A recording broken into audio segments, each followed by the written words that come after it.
And this morning we come to anthropology. We have, including today, just 3 weeks left of the class. We'll see that last week will be your final exam. Depending on how we do today and next week, it may just be your exam, or we'll finish up whatever part of the lecture we haven't finished up yet. But the goal for today is to do as much as we can on this first section of anthropology, man as created, and then next week, man as fallen. So we're asking these questions: what are we like? And then what is our problem? Man as created, what are we like? 3 big headings for today: the nature of man, God's design in marriage, and then the image of God. So the nature of man, and here I want to give you 3 parts. So this first big heading, nature of man. Part 1, man as created being and crowning achievement. Part 2, man as body and soul. And then part 3, man as male and female. So part 1, which will be our shortest, man as created being and crowning achievement. So the first thing to say about man is he's not God. The second thing to say is that he is uniquely like God. The classic text is Psalm 8. O Lord, our Lord, how majestic is your name in all the earth. You have set your glory above the heavens. Out of the mouth of babies and infants you have established strength because of your foes to still the enemy and the avenger. When I look at the heavens, the work of your fingers, the moon and the stars which you have set in place, what is man that you are mindful of him, the Son of Man that you care for him? You made him a little lower than the heavenly beings and crowned him with glory and honor. So on the one hand, man is not God. He has made us a little lower than the heavenly beings even, in a certain rank, lower than the angels. And yet, in the very next breath, he has crowned us with glory and honor. And not only that, what does this glory and honor, how does it express itself? Verse 6, you have been given dominion over the works of your hands. You put all things under his feet. All sheep and oxen, all the beasts of the field, birds of the heavens, fish of the sea, whatever passes along the paths of the sea. So clearly, we are created with rank and authority and dominion over the animal life. Genesis is also an important text, obviously. Other animals on day 6 are created as being brought forth according to their kinds. Genesis 1:24-25, but of man, it says, let us make man in our image after our likeness. There is a clear difference, though scientific nomenclature puts us as whatever the kingdom animal, phylum, the whole list of things, and we're mammals of a certain type. It's fine for scientific classification, so long as we understand biblically there is a massive difference. Similarity in that all created on the 6th day, but more difference. Animals brought forth according to their kind, humanity made in the image of God, and we'll have a whole lecture on the image of God. The biblical story is, of course, about God first and foremost, but it is after that about God in relation to man. We ought to treat animals kindly. There's passages that speak of that, Proverbs that speak of that. I always get a bit of a chuckle, though there's, I'm sure, an important theological point. If you've ever noticed the book of Jonah, this great story we all learn in Sunday school, and then the very last word is cattle, and much cattle. He was even concerned that this great city of Nineveh had a lot of cows, and they didn't get obliterated when the people repented. So good for them. So it's not that the Bible doesn't care, of course it does, about all created things, but uniquely, the biblical storyline is not about saving cattle or saving plants. It is about God becoming man, that for us, in our posterity and those who believe, we might become like God. This means that the biblical story is not fundamentally geocentric. That is, this is how some people tell the story in the modern environmental movement. Obviously, there are aspects of environmental stewardship that we want to affirm as Christians, and recognizing the beauty of God's creation, and where pollution has decreased, we give thanks for those things. But some tell the story geocentric, geo meaning earth, as if the story that's happening, that's unfolding in the world, is God saving the earth, of which human beings are a part. Nor is the story fundamentally biocentric, bios meaning life, as if the story is God saving life and created things, of which man is a subset, but rather the story is undeniably anthropocentric. It is about the salvation of human beings. Christianity recognizes the unique place of man among God's other creatures. So we do not simply regard life as valuable without any consideration as to what kind of life we are talking about.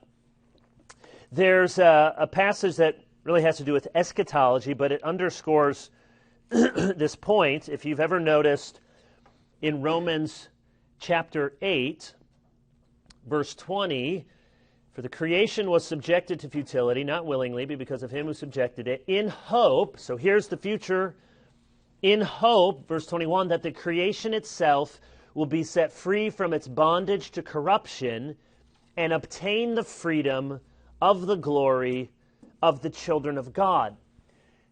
Notice the logic there. Many people, even some well-intentioned Christians, tell the story as if God's chief activity is to renew the cosmos, and a part of those cosmos are human beings whom he loves uniquely and specially, so that the work God is doing is renewing everything, and we're a part of the everything.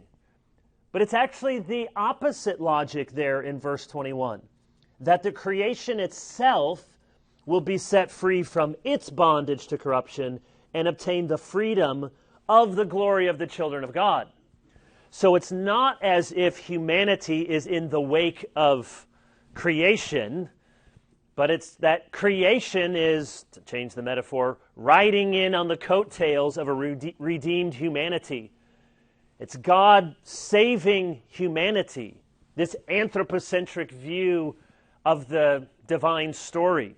He saves humanity. He redeems the Son of Man. And then creation is also long. Can we get in on that? Can we get in on what God did in sending his Son to die for sinners so that they're redeemed and they have eternal life and they're going to be made new and they have resurrection bodies? It is undeniably an eschatological vision that is first of all anthropocentric, and then after that also cosmological. Just to connect the dots again with modern environmental theory, while we want to recognize the importance and the goodness of preserving wherever we can the beauty of creation and recognizing God's handiwork in it, oftentimes one of the unspoken assumptions in the way environmental issues are presented is that people are not producers, they're only polluters, as if human beings were fundamentally a cancer. And sometimes in more extreme versions, it's even said that we need to eliminate this cancer, if not entirely, then at least a lot of them. And oftentimes we even imbibe that, sort of the way we talk about a footprint sort of speaks of a pristine, you're walking through the Appalachian Trail and you're just, all you can do is leave trash wherever you go. And so your goal is to pack it in and not leave your trash, show no signs that you had been there. Do not disturb this natural habitat. Well, that's a good goal for certain habitats like that, or national parks that we want to preserve in as much of some original condition as possible. But we must realize the Bible story is anthropocentric. It does not view humans simply as those who can despoil or corrupt, but those who can produce. If there's one biblical insight missing from much of the modern environmental movement, it's this. Too often it's assumed the earth is a healthy organism, humans are cancerous cells. All we do is pillage, pollute, destroy, and so our goal then is just to minimize our footprint. The less it seems as if humans were here, the better. It's just implied. We consume resources, and it's the kind of nightmare of the Malthusians. Thomas Malthus famously argued that people are just going to keep reproducing and reproducing, and as they do that, they're eventually going to starve themselves to death, and there's going to be too many mouths to feed. Of course, what Thomas Malthus couldn't have foreseen is the agricultural revolution, technological revolution, industrial revolution, which has made us exponentially more prosperous than ever before. It's easy to multiply bad news in our world, but I probably drawn this up here before, but if you were to look at a graph of time and say usually it's something like GDP per capita, some measure of human wealth, it basically looks like this, and then you get to about 1800 and then 1900, and it just goes like that. We're living in the last 250 years a time of exponential growth in prosperity. And that doesn't come by accident. It comes by innovation, comes by rule of law, property rights, various systems. I'm not turning this class into an apology for capitalism. There are obviously trade-offs, but to underscore, what is it? Capital is your head. The capital that is most important. Yes, I know the word is used economically for investment and dollars and resources, but it is your literal capital. It is your head. It is the human mind and person and spirit. So the Bible teaches, is coming back here, that we are not just consumers or mainly cancer, but we are sub-creators. So it's true, we're capable of spilling 11 million gallons of oil off the coast of Alaska, but we're also capable of turning virtually limitless and virtually worthless sand into silicone chips. We can drill in the ocean to unfathomable depths to pull up natural resources that fuel homes and cars. In other words, we can actually make a harsh planet more inhabitable, more conducive for human flourishing. And we see this idea from the very beginning, that the man was put in the garden. God didn't tell him, I want you to be very still. I don't want you to do anything. I want you to just get some leaves, make a tent, enjoy. He says, no, you're going to cultivate this. In fact, there's work for you to do. You are to tend this garden. Now, you're not to despoil the garden. I don't want you to blow up the garden, but you have work to do. That God, even before the fall, work exists before the fall. Work is good. It's tainted by the fall. work exists before the fall, that the man is supposed to tend this. He is supposed to be a sub-creator. He is supposed to take what God has given and make something habitable and for human flourishing. Would anyone, I'm sure someone would, but hardly anyone agree, would you rather live on earth now or 4,000 years ago? Or 400 years ago? Or really 40 years ago? There's nostalgia, there's better things. I maybe mentioned this before. I was reading a year or two ago, rereading through David Calhoun's 2 volumes on Old Princeton. And as a Presbyterian, you read that, and there's just, there's some real nostalgia, if only. Only that's when the Presbyterians ran things, you know? That's when we had our old buildings, which of course weren't old back then. And I feel a sort of nostalgia sweeping over me as I read that book. And wouldn't that have been wonderful to be there and be sitting among Hodge and Alexander and later Warfield? Or what if I could have been one of those?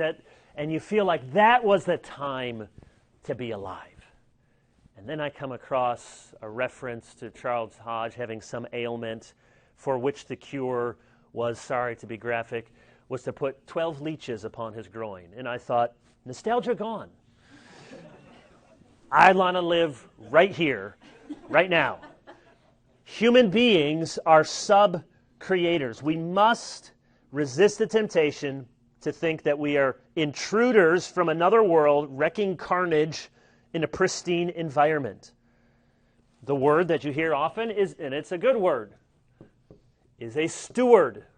Very biblical word. Talk about stewardship, because a steward is someone who is put in charge of something, waiting for the master to return.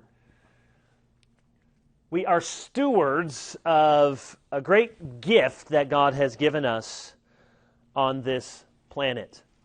Not owners, as if it was ours to do whatever we wanted with, but neither does God just say, I want you to stay in the room, close the door, and suck your thumb and wait. We steward. Let's do the best that we can. Let's be sub-creators under God's created order. Christians should not be seeking some romantic ideal whereby the earth is untouched by human hands, though there are parts that we will set aside. Rather, we want to think carefully how we use our hands to make the earth more hospitable for more people so we can enjoy the beauty, the grandeur, the creativity, the productivity when we sing, "This is my Father's world." So it is a profoundly anthropocentric story. Man is a created being and crowning achievement. He's not God, but he is uniquely like God. Second big heading, man as body and soul. How do we understand our constitutional nature? That's sort of a redundancy. Our constitution, how do we understand sort of the stuff of which we're made? Several years ago, it was with some of my kids. We lived in East Lansing, and there was an art fair every year, took over the city. And so we're walking down, and we're seeing the booths and the things people are selling, and we wander into this tent where they're teaching people how to, knit, quilt. Those are different things. Crochet, something like that. And so they're teaching us how to, over and under a loop or whatever you do. My sister got into that when we were, high school, college or something, and she would come home and she's like making scarves and things. And I said, teach me how to do that. And I did it, and I ended up with a bookmark. That's as far as I got, a nice bookmark. So anyways, we go into this tent, and they're teaching us how to quilt or something and showing my boys what to do. And this has taken a long time, and I'm not very good at this, the dexterity of my hands. And so I just say to this very earnest, artsy quilter person, I say, I don't know if I'm getting this. This doesn't really, I don't have the hang of it. This doesn't agree with my constitution, meaning, my nature And she just looks at me. You don't think this is allowed in the Constitution? It's like, hold up. No. Different Constitution. Can I sign you up for ST1? Perfectly allowable in the United States to quilt.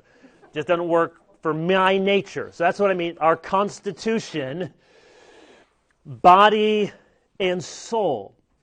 This is the long dominant tradition in the church and in the West.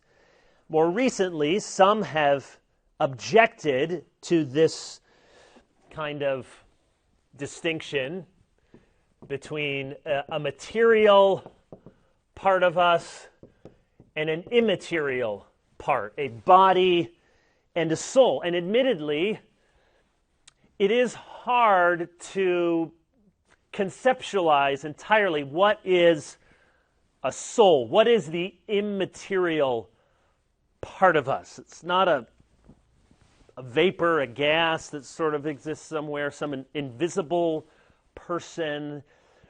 In recent years, some Christian theologians have argued that we should do away with this distinction, material and immaterial, body and soul, arguing for a strict physicalism. That is, we are physical people. Well, that's true, but the argument is we cannot really conceive of the human person in any sense apart from a material body. So is it really true to think of some immaterial substance to us? I think that physicalism is impossible to square with the plain reading of many texts in Scripture, which we'll come to, which speak of body and soul. And Jesus at times even saying, do not fear the one who can kill the body, but who can put the soul into hell, does operate with this distinction between a material and an immaterial. But certainly there is some correction that can be warranted. That is, we don't want to think of souls as the good thing and bodies as the bad things, or as if souls and bodies just sort of get mixed up together. As we'll see in a moment, the hope for the Christian is a very bodily hope. So setting this aside, I know there's much more that could be said about this and smart people writing about it, but just dealing with the two major opinions in the history of the church regarding man's constitution. They're called dichotomy and trichotomy, because one has to do with two and the other has to do with three. So the question is whether we should think of the human person as body and soul or as body, soul, and spirit, because there are passages that speak of body, soul, and spirit. Here are some passages to support dichotomy, which is the majority opinion, and I'll put forward as the right opinion, though I don't think, it does matter, but I don't think orthodoxy or heresy hangs in the balance. Some passages, Luke 1, 46 and 47, is one passage where soul and spirit are used in parallel, which suggests that other places in the New Testament where we see the two were not meant to make a distinction. So look, Mary said, my soul magnifies the Lord, and my spirit rejoices in God my Savior. That's typical Hebrew parallelism, which you learn about, saying one thing, and then in a slightly different language, you say the very same thing. So Mary says, my soul, then my spirit. It'd be very special pleading to think she was talking about two different kinds of things there. Matthew 6:25 and Matthew 10:28 are passages where Jesus speaks of body and soul. I already referenced the one from Matthew 10:28. Do not fear those who kill the body, but cannot kill the soul. Rather fear him who can destroy both soul and body in hell. Jesus operates with that common assumption that there is a physical thing, and that can be destroyed by evil, but he says you ought to fear rather the one who can destroy both body and soul in hell. You ought to be fearful of divine punishment that affects not just physical infirmities, but your very soul. Ecclesiastes 12:7 speaks of body and spirit.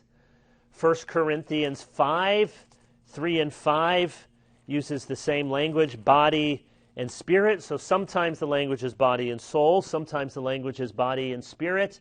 1 Corinthians 5:3, though absent in body, I am present in spirit.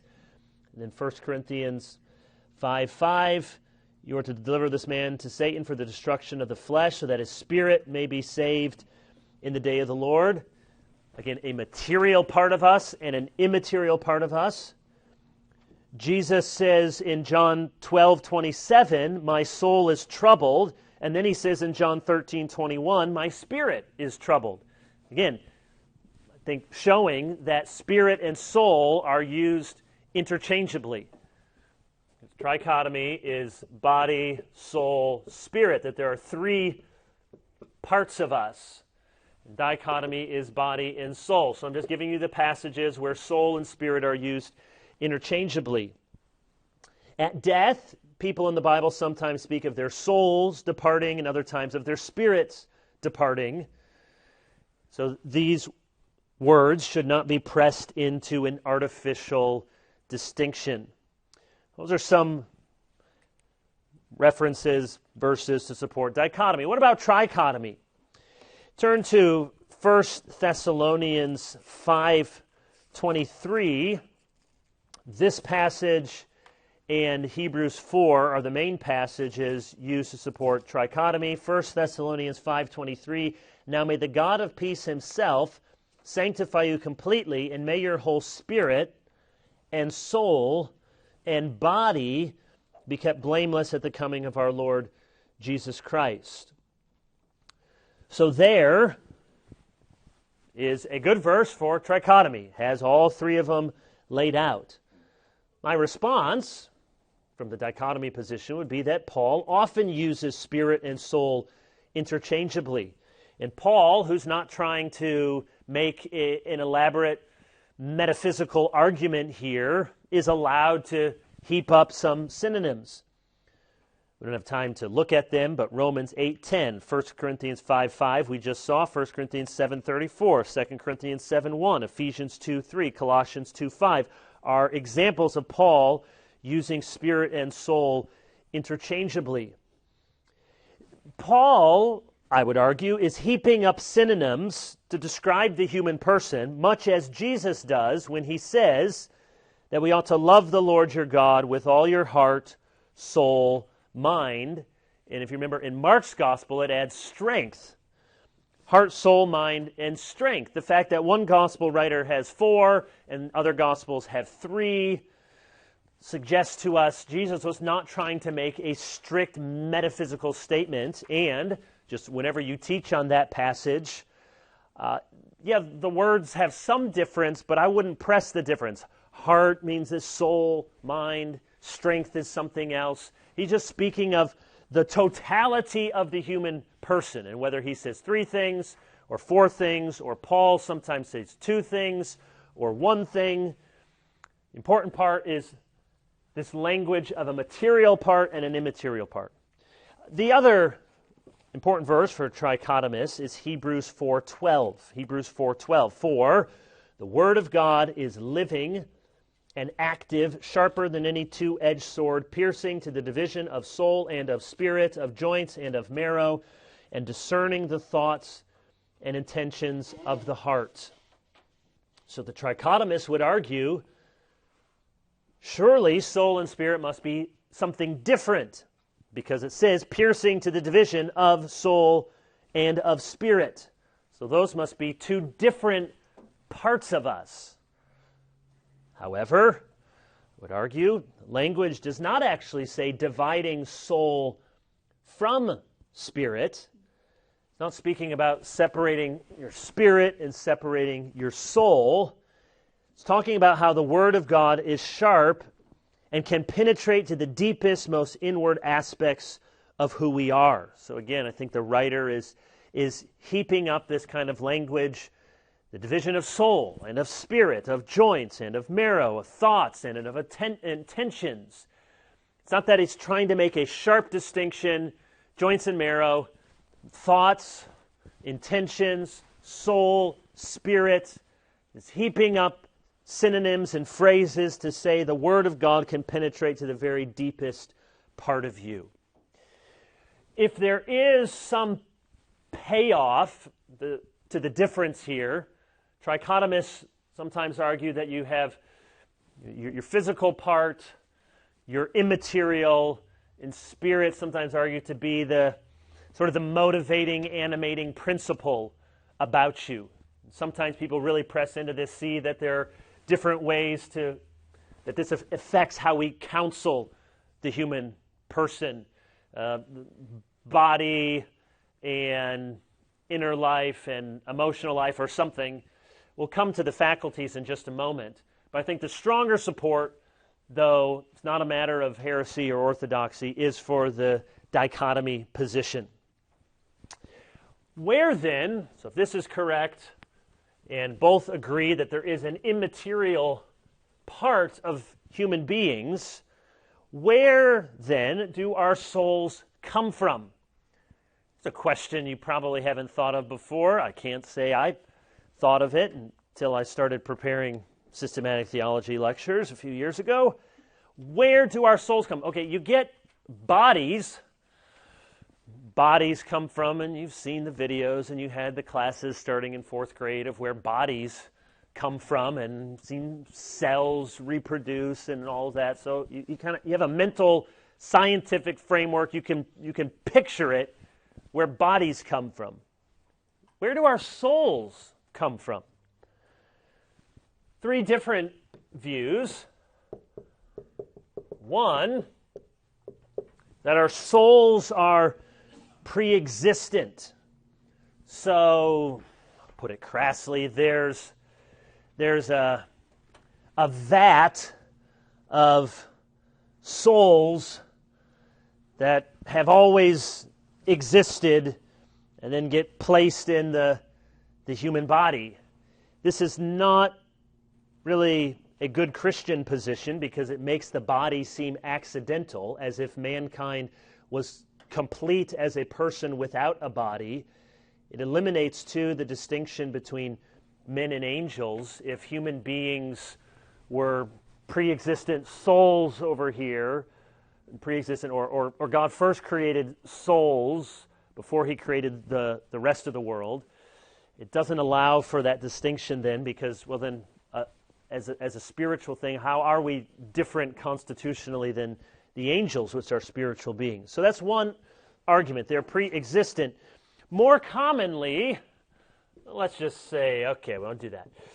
More commonly, you find well represented both of these positions. Traducianism, this is a C, and creationism. Creationism here not having to do with the creation of the world generally, or 24-hour creation, but the specific creation of souls. What do these positions mean? Well, this Latin word, tradux, is Latin for a shoot or a sprout of a vine, something that is brought forth. So traducianism is the belief that souls are brought forth, they spring forth, they are transmitted by propagation. That means, traducianism says, well, your souls, in some way we can't quite fully understand or see, yet your souls come to you the same way your bodies do, from parents. Parents with bodies come together and bodies are created. Parents with souls come together, and through that propagation, souls, in a mysterious way that we can't, see on an ultrasound, the soul is also propagated through the union of man and woman.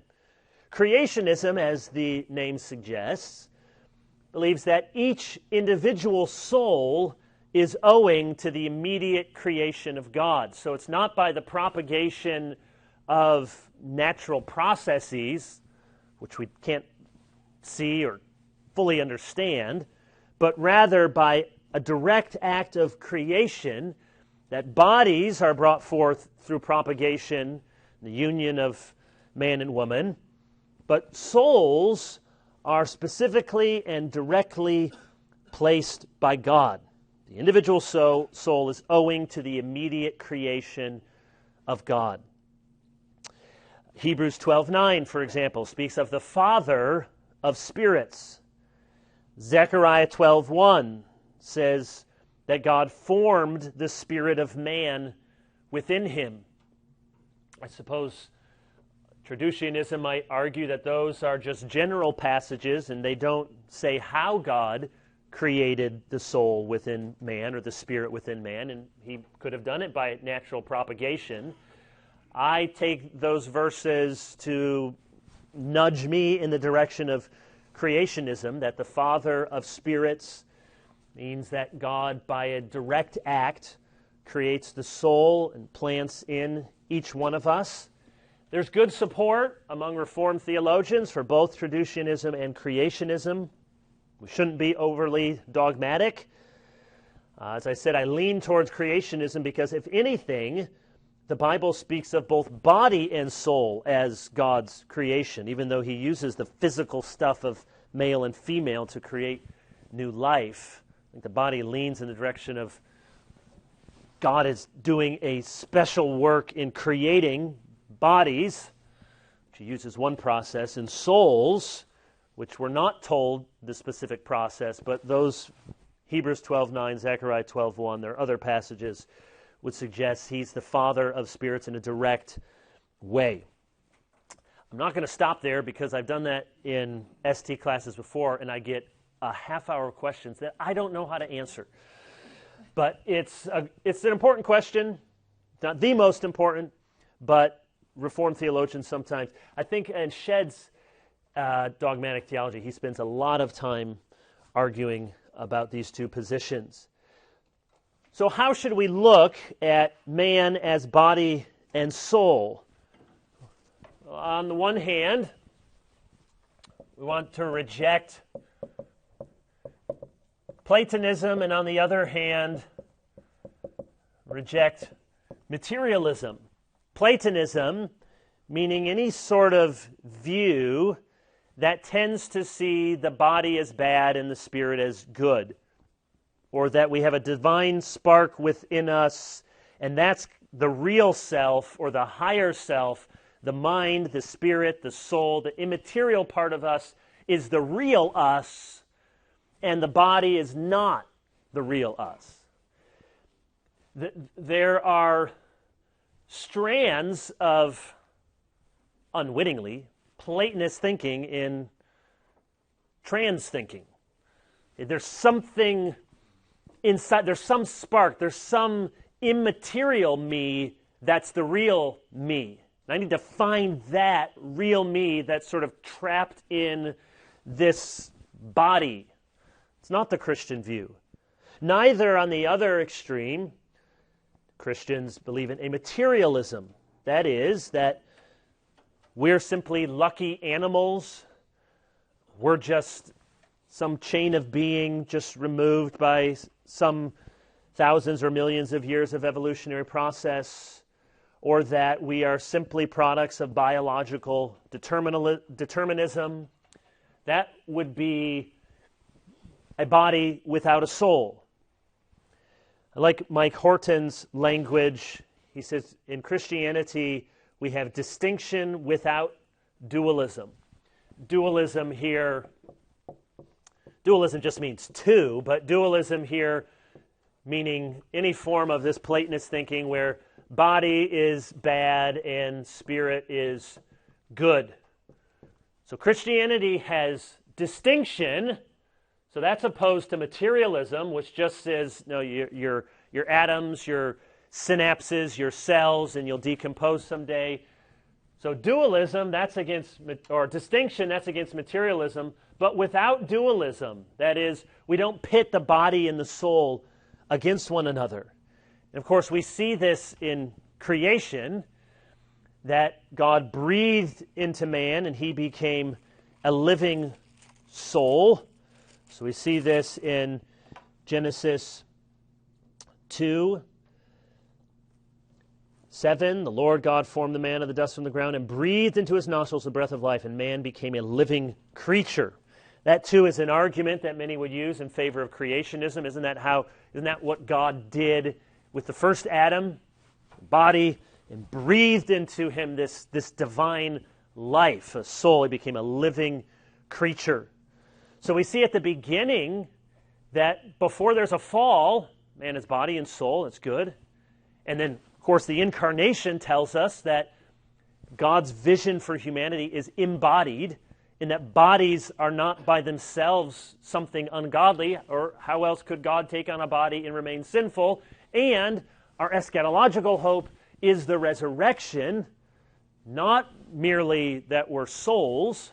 Now, this is not the eschatology class, but most theologians agree, and I agree with the traditional position, that there is an intermediate state, that when we die, our souls go to heaven. 2 Corinthians 5, better to be at home with the Lord even when you're away from the body.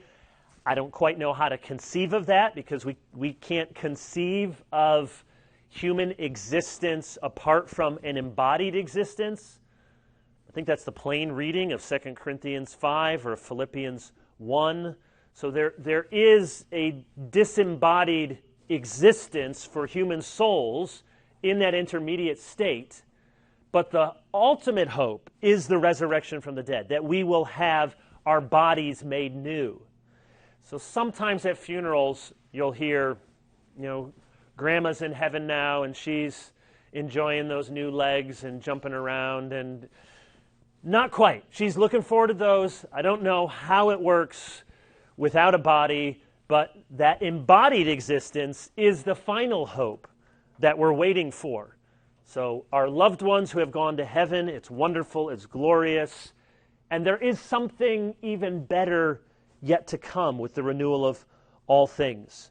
So embodiment is not a curse. Disembodiment is. And yet the end of the body is not the end of us. We have distinction without dualism. Let's do one more thing under this heading of this first lecture of 3 parts, so nature of man. Let me do this last part. No, I'm not going to do this last part. Let me do this last part of the second part before we get to the third part of the first part. You got it? So we'll do male and female after a little break.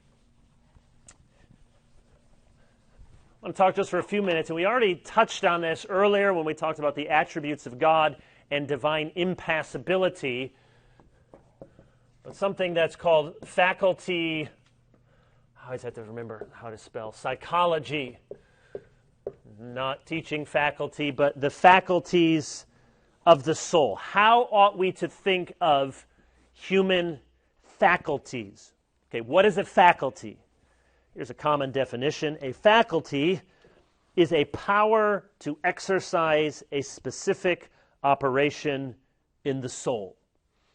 A power to exercise a specific operation in the soul. What does the soul do? What are the powers? How ought we to think of the powers of operation in the soul?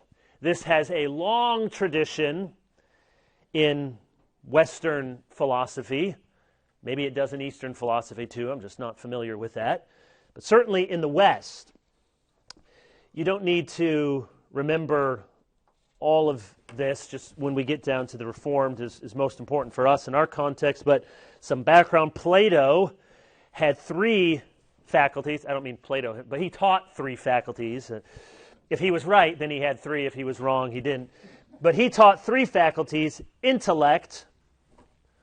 So Plato, intellect, affections, and appetite. And And we'll see that this is going to be very determinative for the rest of the Western tradition. 3 faculties. Intellect, so you got something, your soul thinks, reasons. Affections, so you'll see this in almost in every iteration here. Affections are the nobler sort of motions, and that's often what these are called. Not emotions, or I said that English word is actually a fairly recent vintage to 18th, 19th century. But these are motions, they're movements of the soul. The affections are of the nobler sort, and the appetites are of the lower or sensual. Now, when you hear sensual, we think sexual, automatically sinful, but just think more broadly of your sense, what your senses are drawn to. So Plato had 3 faculties: intellect, affections, and appetites. Aristotle, even more influential in the Christian tradition, has 5 faculties. 1, vegetative. You didn't see that coming. The vegetative faculty, that is not vegetables, but think about someone who, the maintenance of organic life is what he means. There's a motion of the soul just providing, keeping all the background stuff going on in your hard drive going. Then there is appetite, sense, perception, and then the other 2, reason and locomotion. Points to Aristotle for coming up with the fun names. Vegetative, locomotion, meaning movement. Organic bodily life, appetites, desires, sense, perception, reason, intellect, mind, and then locomotion, movement. These 5 were taken as a general starting place by Augustine, Aquinas, and the Reformed scholastics.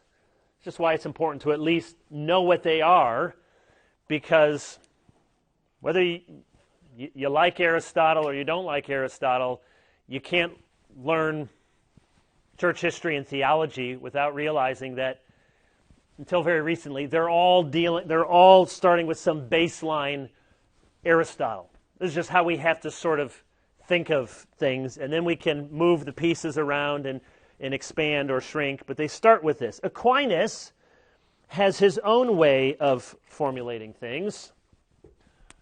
You got this. He's very Aquinas, and so there's lots of order and suborder and somewhat complicated. So first, there are intellective, he calls them, faculties. Intellective, so here he's thinking of the intellect, the mind, the understanding. So notice he's grouping them in sort of categories, but using the same sort of language. Appetitive faculties, and here there are of 2 sorts.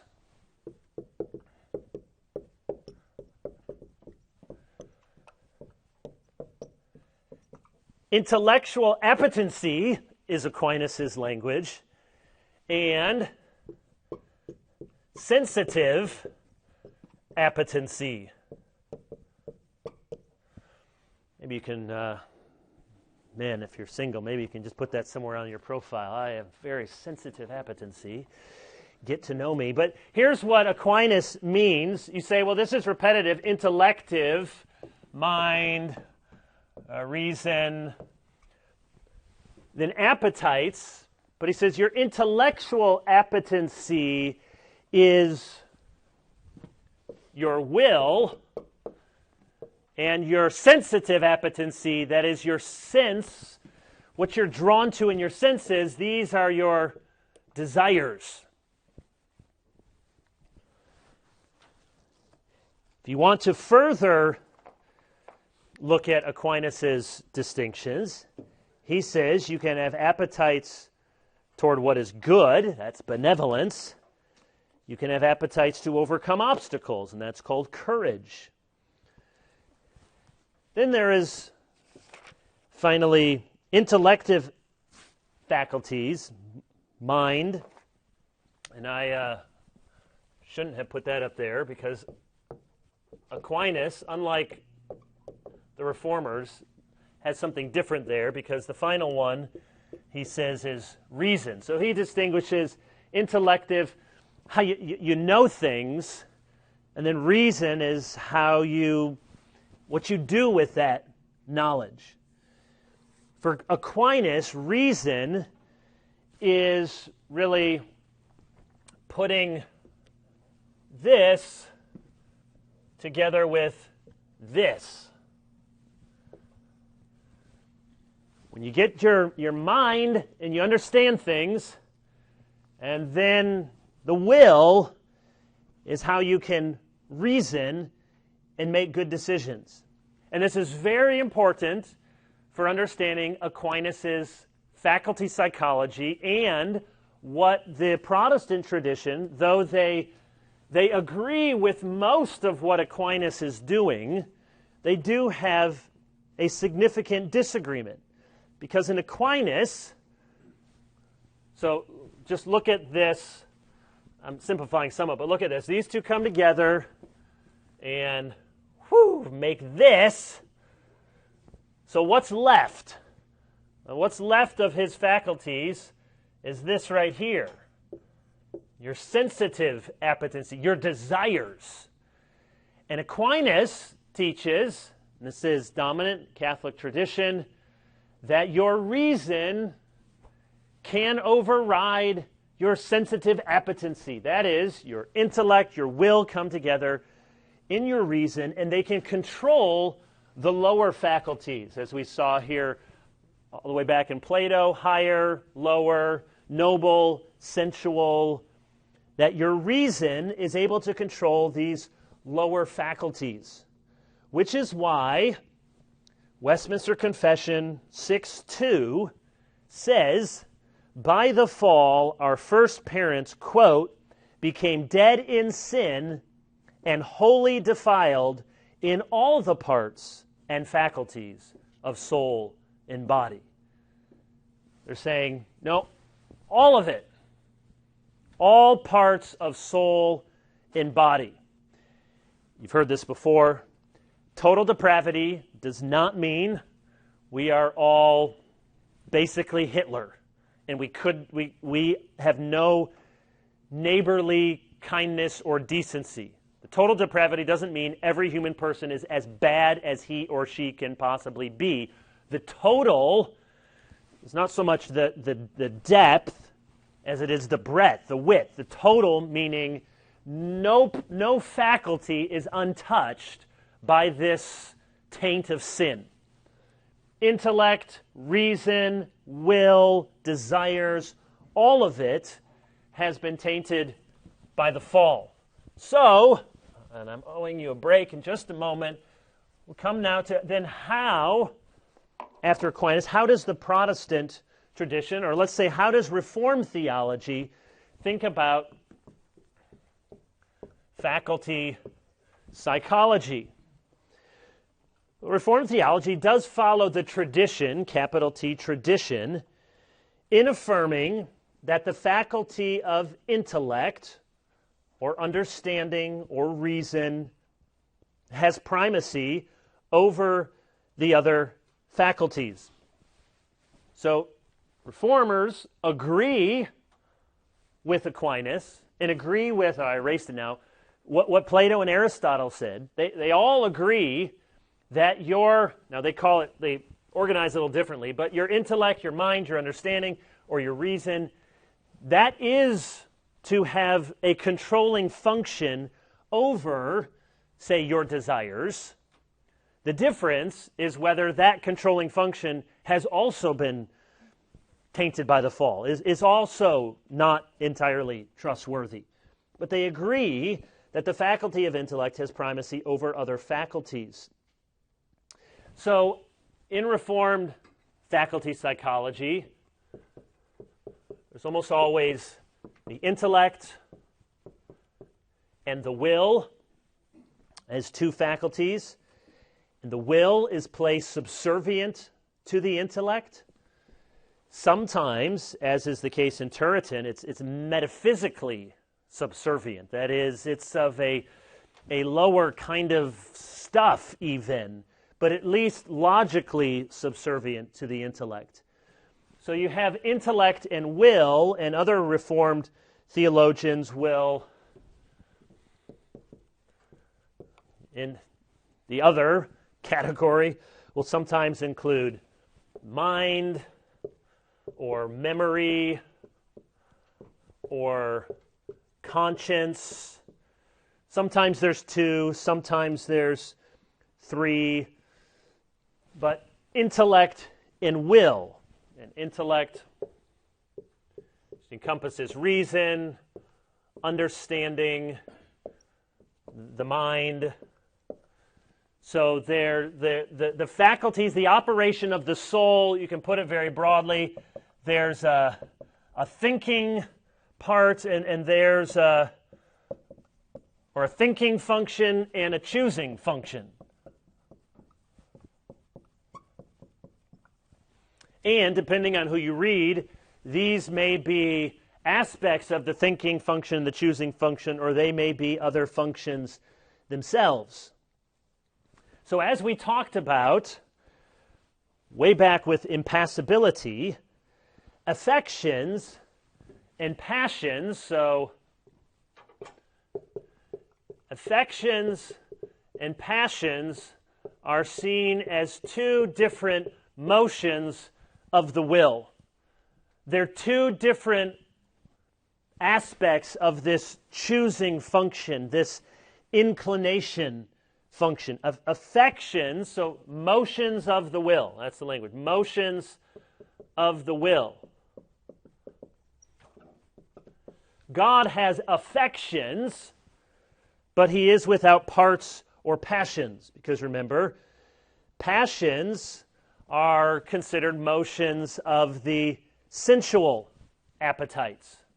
So there is still, and I know this is getting hard to read, there still is a basic higher and lower, nobler and lesser motions of the will.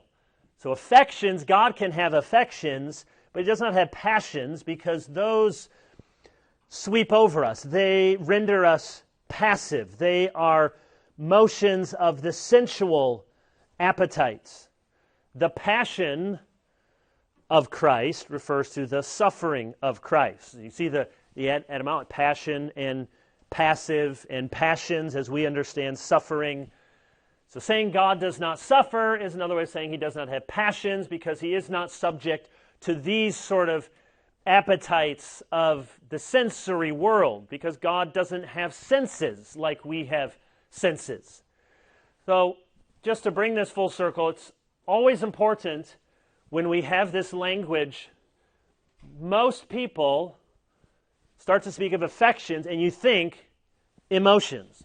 But when Jonathan Edwards wrote religious affections, he did not mean, as we would say, religious emotions.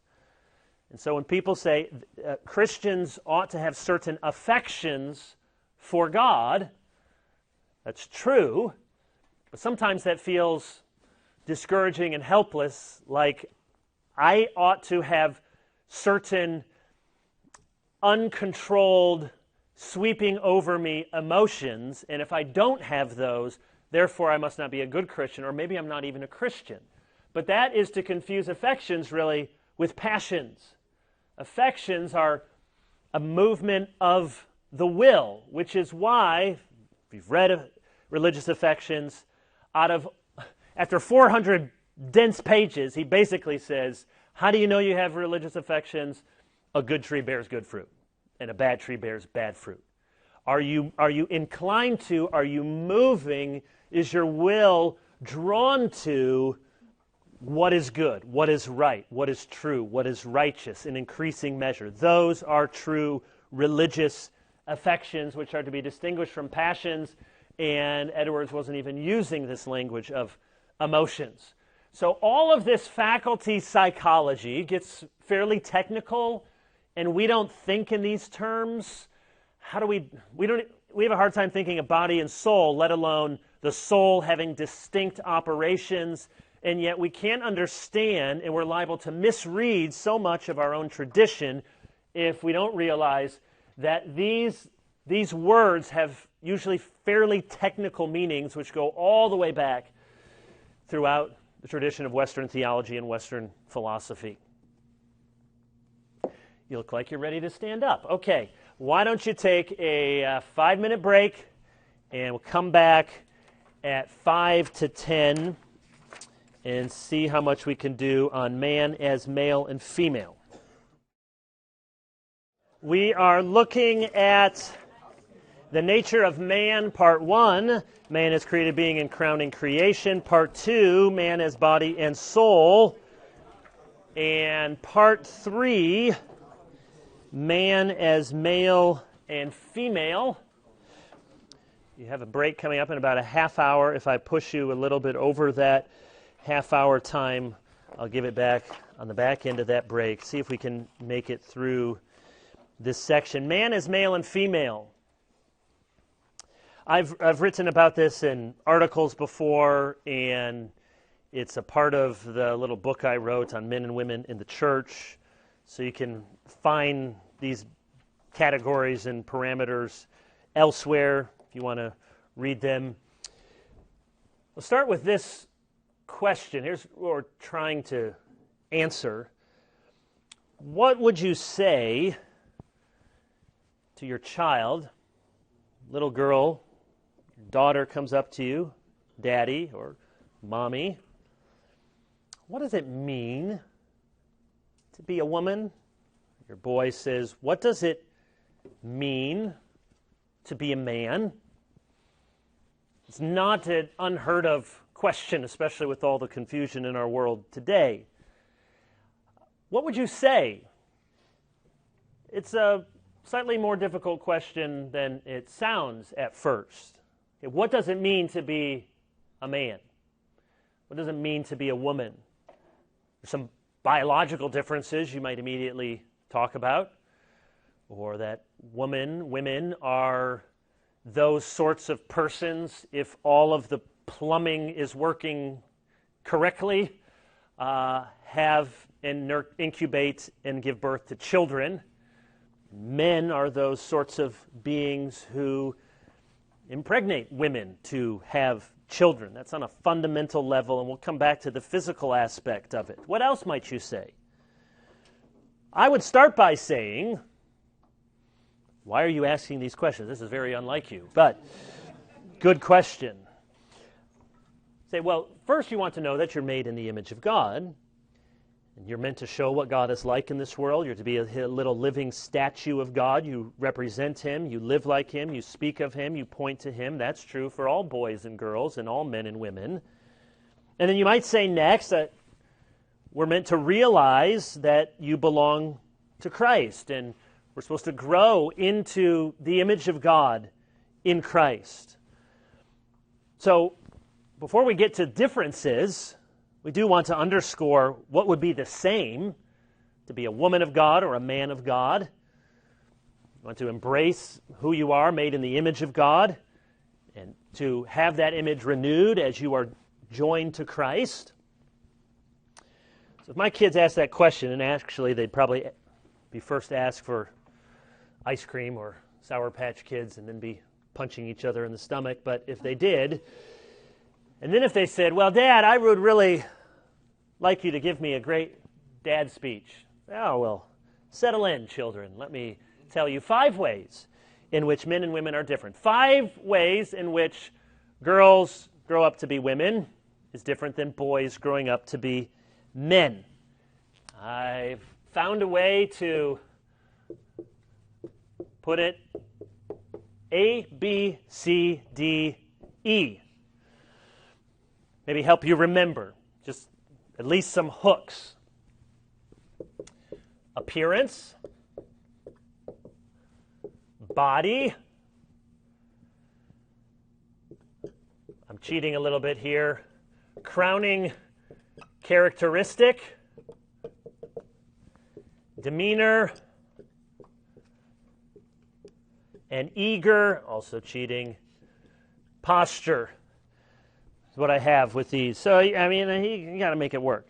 Appearance, body, character or crowning characteristic, character, demeanor, eager, posture.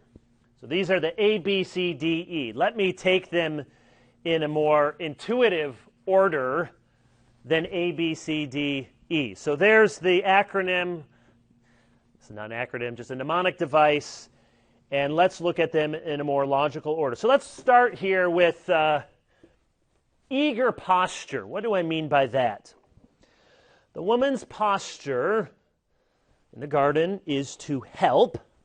The man's posture is to lead. Genesis 2:18, the woman is to be a helper to the man. Helper is not a demeaning role. As many people will point out, Yahweh is often described as the helper, the Etzer, Eben ha-Etzer, stone of help, Ebenezer. Yahweh is often described as the helper of his people. So to be a helper is not a role of inferiority. At the same time, by design, according to the order of creation, the woman is to help her husband. That's her eager posture. Now you say, well, this is talking about male and female as husband and wife, which is true. However, one of the arguments I want to make is that the way in which we see husband and wife relate is not an arbitrary grid that just comes upon you when you're married, but is a way to bring to fuller and clearer expression differences that are woven into the very nature of being man and woman. That is to say, we're walking this tightrope in a passage like Genesis 2 or Ephesians 5. It's true, the Bible is not saying every woman is a Etzer, a helper of every man. No, Genesis 2 is about this woman is created as a helper for this man. And in particular, she's a helper because only with her is the man able to fulfill the creation mandate, namely to be fruitful and multiply. Her help, as we'll see when we talk about marriage after the break, her help is not mainly a sociological, relational help. He was lonely. It is to help him fulfill his very purpose as an image bearer and that creation mandate, which requires man and woman. So on the one hand, we don't want to say this posture of the wife towards the husband is replicated in every way with every woman and every man. That would not be true.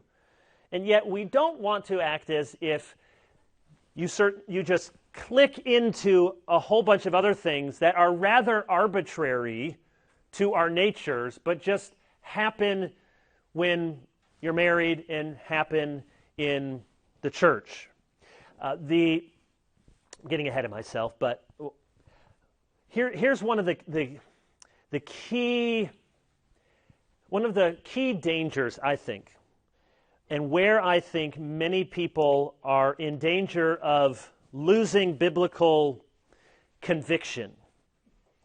That sometimes, just to use the word complementarian, you know broadly what that means, sometimes complementarianism is reduced to just in the home, husband's the head, the wife is submissive, and in the church, women can't be pastors or elders, often elders or deacons. So it's sometimes presented as if everything is it's all sort of the same, except you got in the home, you got this just one thing here, somebody's the head, somebody submits, and in the church, there's just like one or two offices that the woman can't do, and after that, so it's sort of a minimalist, a narrow, a soft complementarianism.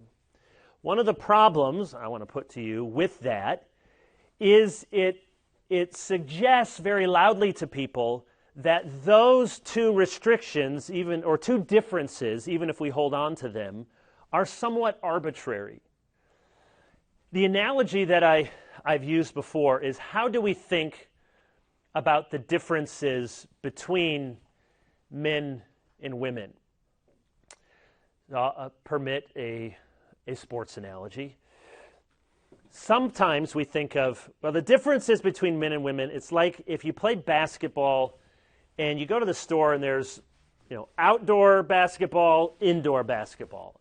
Maybe they're made of some different, but it's the same ball and same shape, it's the same material, same basketball, looks the same, it's the same. But you decide, okay, this one we're going to use outside on the pavement in the rain, this one we're going to set aside and we're going to use inside in the court. So same thing, same nature, same design, but we decide one's going to be for this role, one's going to be for that role. I think that's how people often conceive of complementarianism. Even complementarians do. Kind of get the same basketball, we just decide we're going to use this one this way, this one this way. I think the better analogy is to take a basketball and a football. Now, they're not entirely different. They're both sports balls, both made of maybe some similar material. And you know what? You could try to play football with a basketball. You can try to play basketball with a football. And you can do a little bit of that, but you quickly realize these balls were designed differently. They're different kinds of things. And people can go ahead and try to play football with a basketball or try to dribble a football, and you can pretend like it's working, but it doesn't really quite work. It's hard to throw that thing very far. The dribbling isn't very regular. And I think we need to understand that men and women are different. And that difference, if you take a basketball and a football, means so that when God talks about, here's kind of how you play football and here's how you play basketball, here's in marriage, here's in the church. Yes, those are specific expressions of it, but they are not arbitrary expressions of manhood and womanhood. They represent something about how we were made differently. All of that is to say, with this first point, a posture that we want to be careful not to make every woman submissive to every man. That is not true. Yet it is reflective of a posture. Now, I use this word very intentionally. What is a posture? An eager, it's a certain way of, it's not a rigid office. It's not a list of absolute, looks like this, doesn't look like that. It's a posture. So if you're all paying very good attention right now with your posture, but you put your feet up like this, which Dr. Kelly does at presbytery meetings, or if you're like this and your head's buried, and that shows a certain posture. If you're leaning in and you're taking notes, that shows, oh, you're eager to learn, you're bored, you're asleep. Our posture says something about us.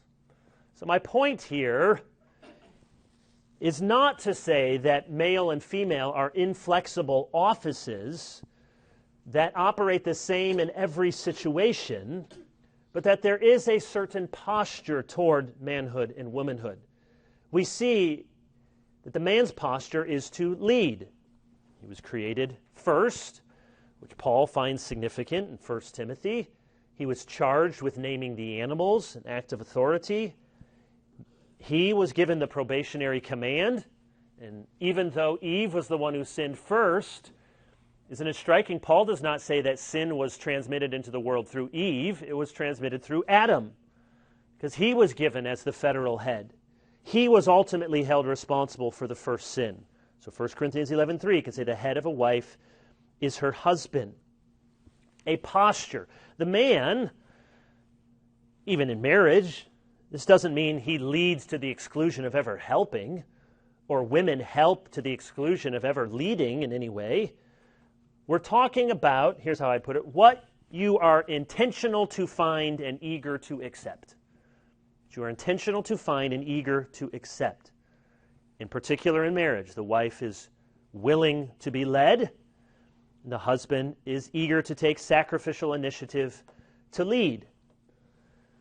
It is a posture. And in fact, I think we see in the Old Testament, and I draw this out in a chapter in my book, that, just do a quick mental exercise. Think about women in the Bible, in particular perhaps Old Testament women, and just give me some godly women. Just shout their names. Ruth, Sarah, Rahab, Deborah, Mary, Esther, Elizabeth. Godly women. There's lots of Abigail, Sarah, Rachel, Rebecca. We go through almost all of those women. Some aspect of their godliness is in support of and helping godly men. Sarah to Abraham, Esther, even an ungodly man with King Ahasuerus, but trying to lead him to do the right thing. Ruth, with Boaz, all of the other, Mary, Elizabeth, almost every godly woman, even Deborah, who was a judge, is coming alongside to help Barak, who's the one doing the fighting. Almost every, Abigail has a husband who's a fool, and that's his name. She helps David. Almost all of the examples have somewhere in their godliness to help men. Ungodly women, who comes to mind? Jezebel, Delilah, Potiphar's wife. Yeah, Athaliah or Atalia, who... Okay, there's others, but those are the main ones. Now, just everyone that you named there, some aspect of their wickedness was to, Athaliah undermine the king or grandson by trying to kill all of the grandsons. Jezebel, she had a bad husband too, but she twists and makes him even worse. Who are the other bad names you gave? Okay, also examples of not helping men. Delilah, deceiving Samson, Potiphar's wife, leading Joseph into temptation.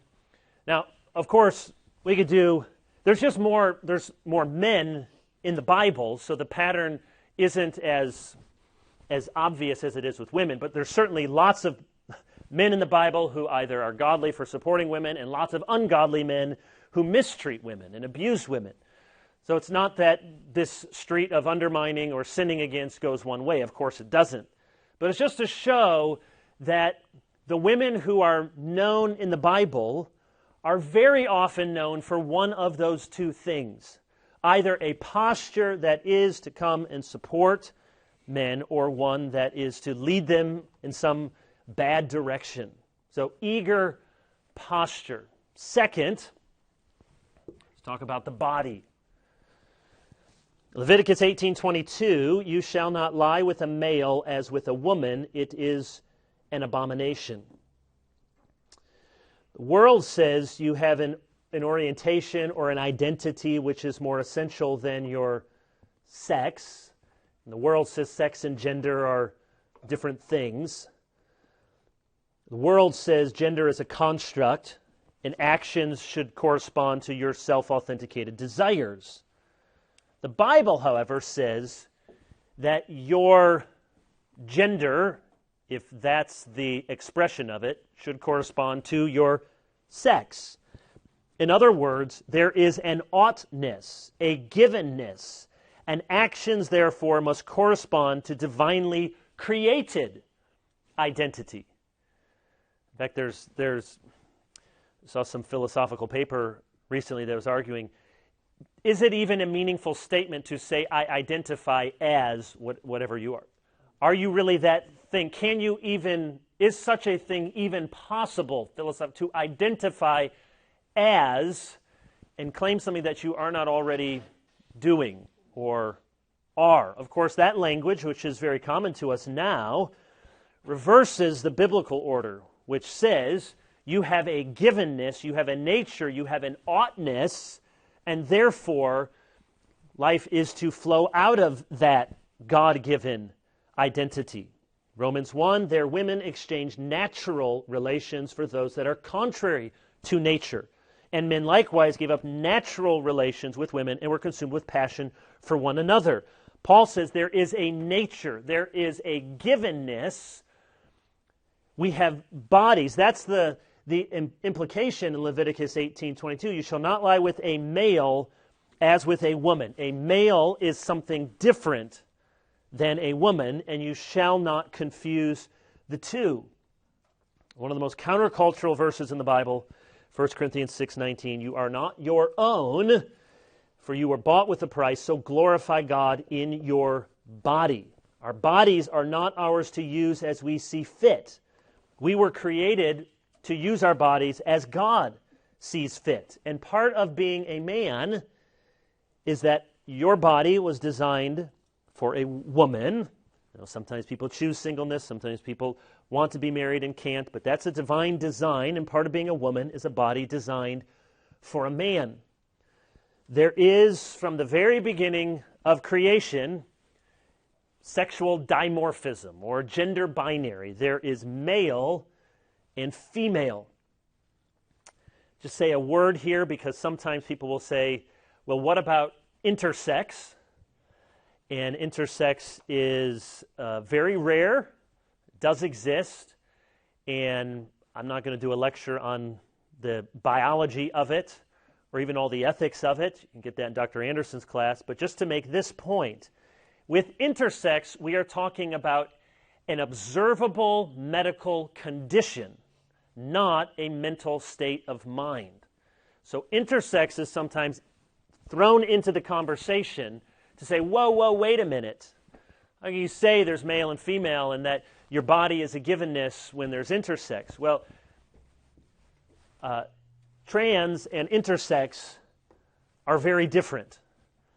Because intersex is, and there's varieties of it, but it's when your chromosomal sexual markers are not fully expressed in your genitalia, or they are expressed differently, or not fully formed, or there's some physical markers not corresponding to those genetic markers.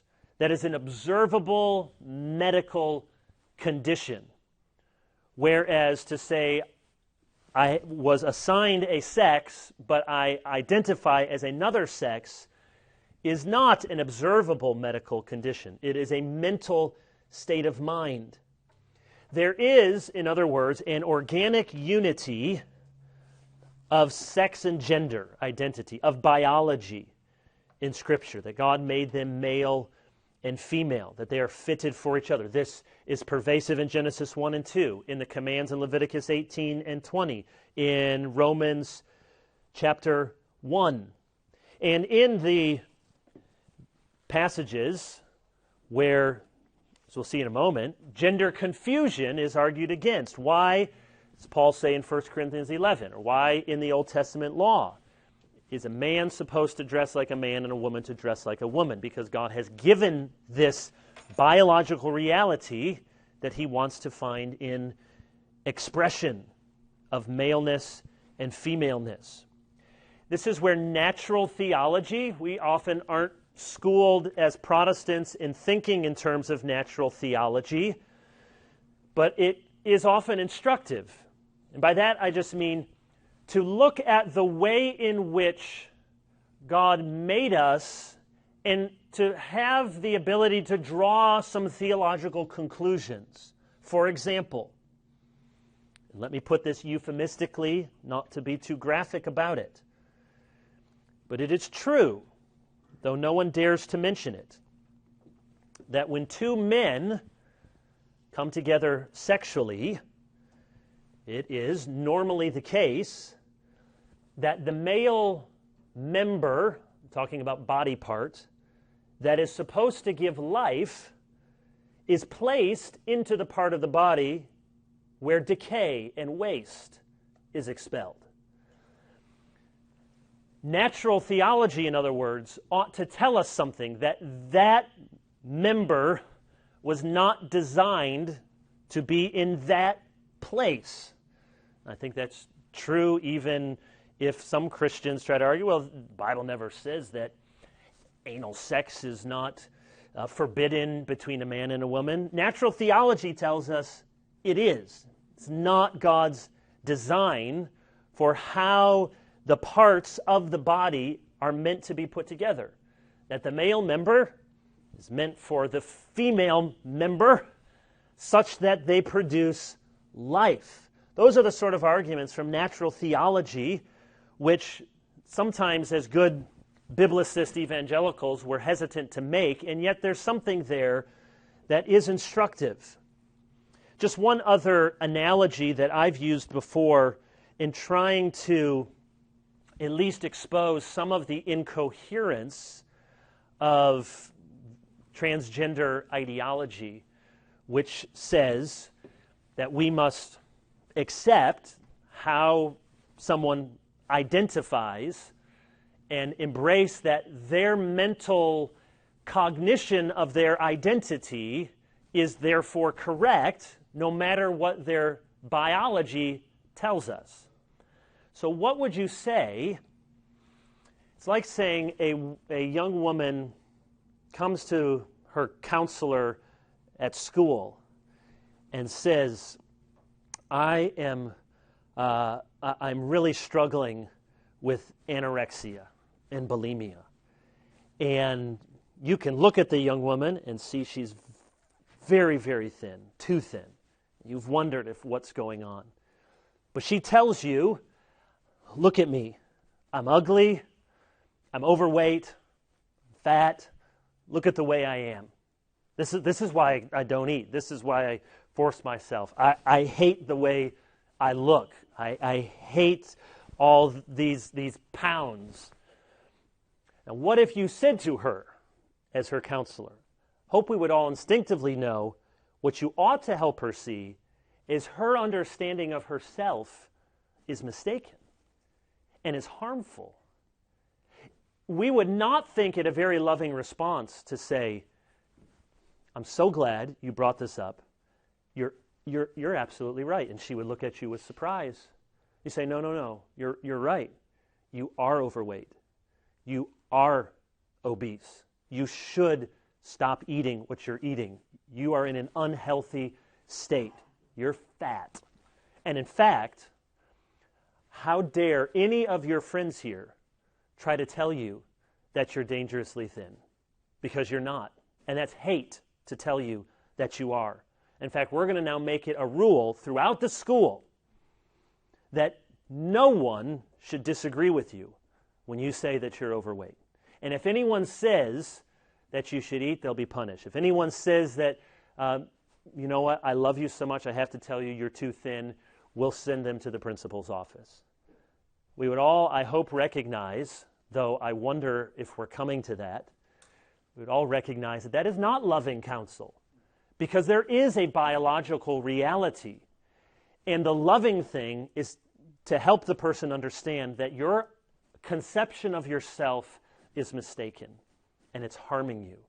And we can have sensitivity to it on a personal level, though we ought to be aggressively opposed to it on a principial, cultural level. This is where it's hard for Christians, because on a cultural level, I think we need to be aggressively opposed to transgender ideology, and yet on a personal pastoral level, as I've had people, you will have people if you haven't already, who come to you, we want to minister with patience and kindness and understanding and asking questions to point them in the right direction. So there's lots of patience and questions and I'm sorry for people on a personal level, but the ideology itself must be resisted in the strongest terms. It is not loving. There are people who have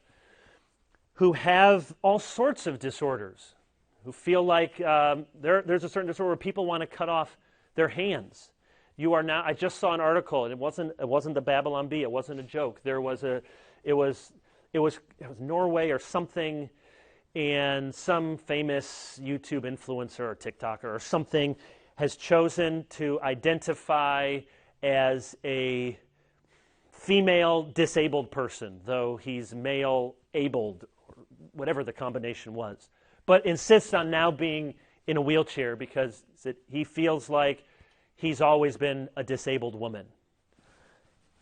Well, persons who are disabled are rightly quite upset with this. This is sort of making a mockery of, you can just identify and you're choosing to be in a wheelchair.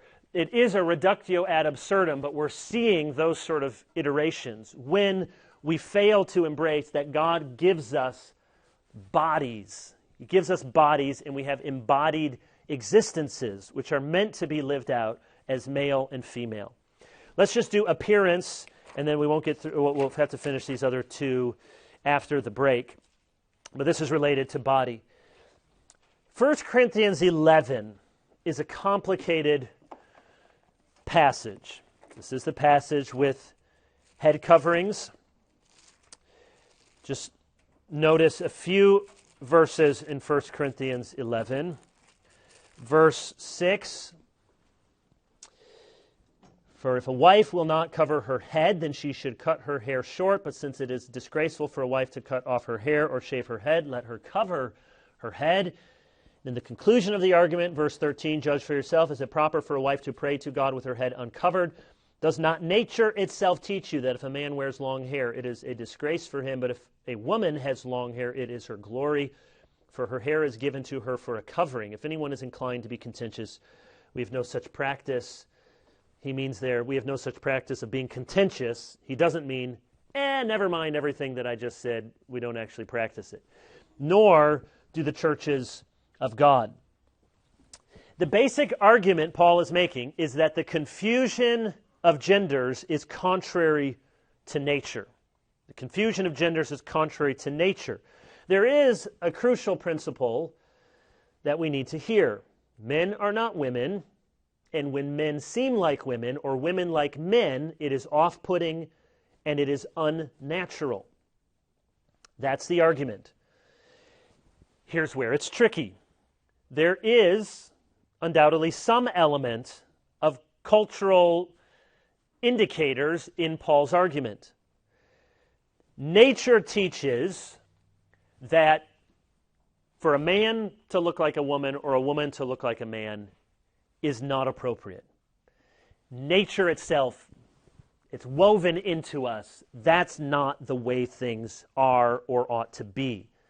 However, culture can give us those cues of what manhood and what male and female look like. Now here he's using the example of long hair, and we have to reconstruct the culture a little bit. We can't be positive what the head covering was, but it seems from late antiquity that it was some sign of being a loose woman, of, I don't know what analogy might be, a sort of very risque kind of dress or skirt or blouse or something that when a woman in church were to wear this, it would be dishonoring.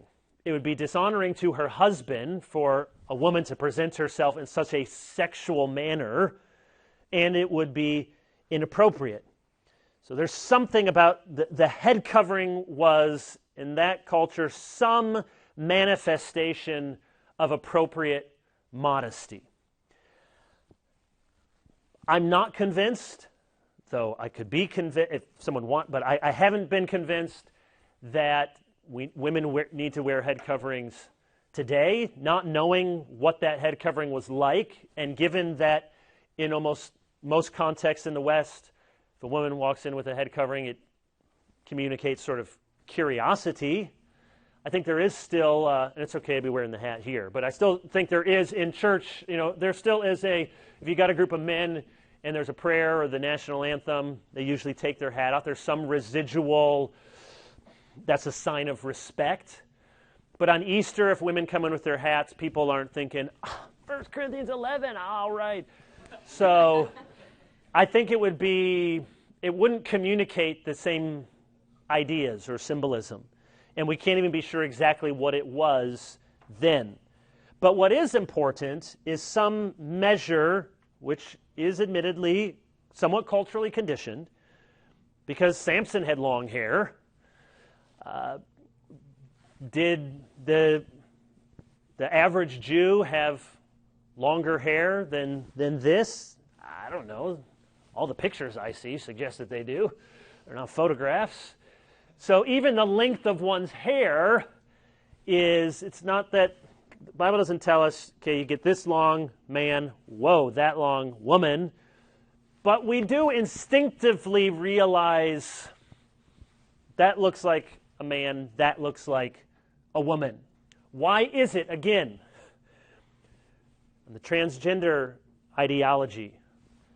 When Caitlyn Jenner, to take the first public example, Bruce Jenner decides he's Caitlyn Jenner and he's a woman, he looks like a very, or is supposed to look like a very womanly woman. There's a certain idea of that's what a woman, so our culture, even in the trans women, when people come out as something else, it usually is appropriating what our culture does still understand to be that looks like a woman and that looks like a man. The argument here is that the confusion of genders is contrary to nature. Yes, we must be careful of hyper-masculine stereotypes, that you're not a man if you don't hunt. Maybe it's because I didn't grow up in the South. I've never shot anything, never even held a gun except my kids' airsoft guns. I'm not William Wallace. I picked up my wife, Tricia, our first date, in a white Dodge Neon, which I later found out was a girl car. And Tricia later told me, I always dreamt that, my husband would pick me up in a pickup truck and you came with a white Neon. So we don't fill all the stereotypes. But, yet, stereotypes they tell us something. And they're not entirely unwarranted. When Paul says nature itself teaches long hair is a disgrace to men, it's not a universal statement about a certain length of follicles. He is making a universal statement about gender. It is not right for a man to look like a woman. How this plays out will be somewhat determined by culture. So there was apparently a girly thing for your hair to be grown out. And Paul tells men, don't do it. Hopefully, we would, in our culture, approve some obvious examples. Does not nature itself teach you that if a man wears a dress, it is a disgrace to him, Scottish kilts notwithstanding? Does not nature itself teach you that if a man puts on lipstick, it is a disgrace? And then there's going to be all sorts of lines. Can real men enjoy musical theater or the ballet? Well, of course they could, and they do. Can a real man like to shop for shoes? Yes. It takes a lot of pastoral discernment and wisdom. And yet, and I mean this is a serious point, if you were men discipling a man, and he said his favorite show was Say Yes to the Dress, I don't even know if that's still on, and his favorite TV channel was Bravo, and he got all of his news from The View, and he loved to go shopping with the girls at the mall, you would, I hope, say something. Say, I'm concerned about this trajectory. Again, there's all sorts of gray areas, I understand. You can't draw the line with a big, bold pen. But there is a time in daily discipleship and discernment in working with people, especially in a day when prominent men, from pirates to figure skaters to stand-up comedians, wear eyeliner. We cannot ignore the question of manhood and womanhood.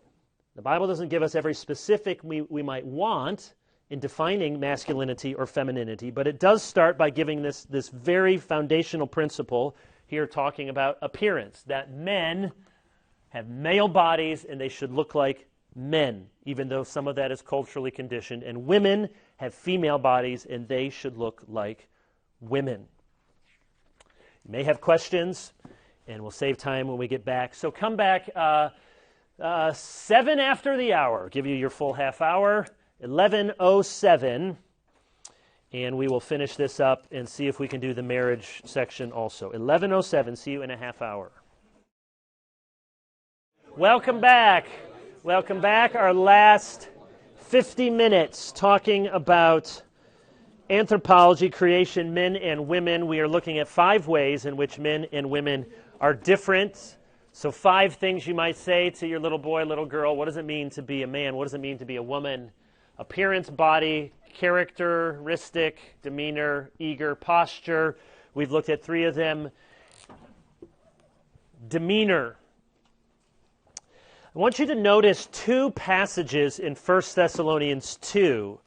So just turn there for a moment. 1 Thessalonians 2. I find this very helpful and even makes a good little lesson you might do with a youth group or college and talking about men and women.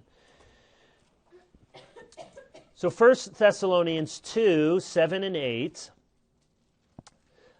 But we, Paul writing about him and his apostolic associates, we were gentle among you like a nursing mother taking care of her own children.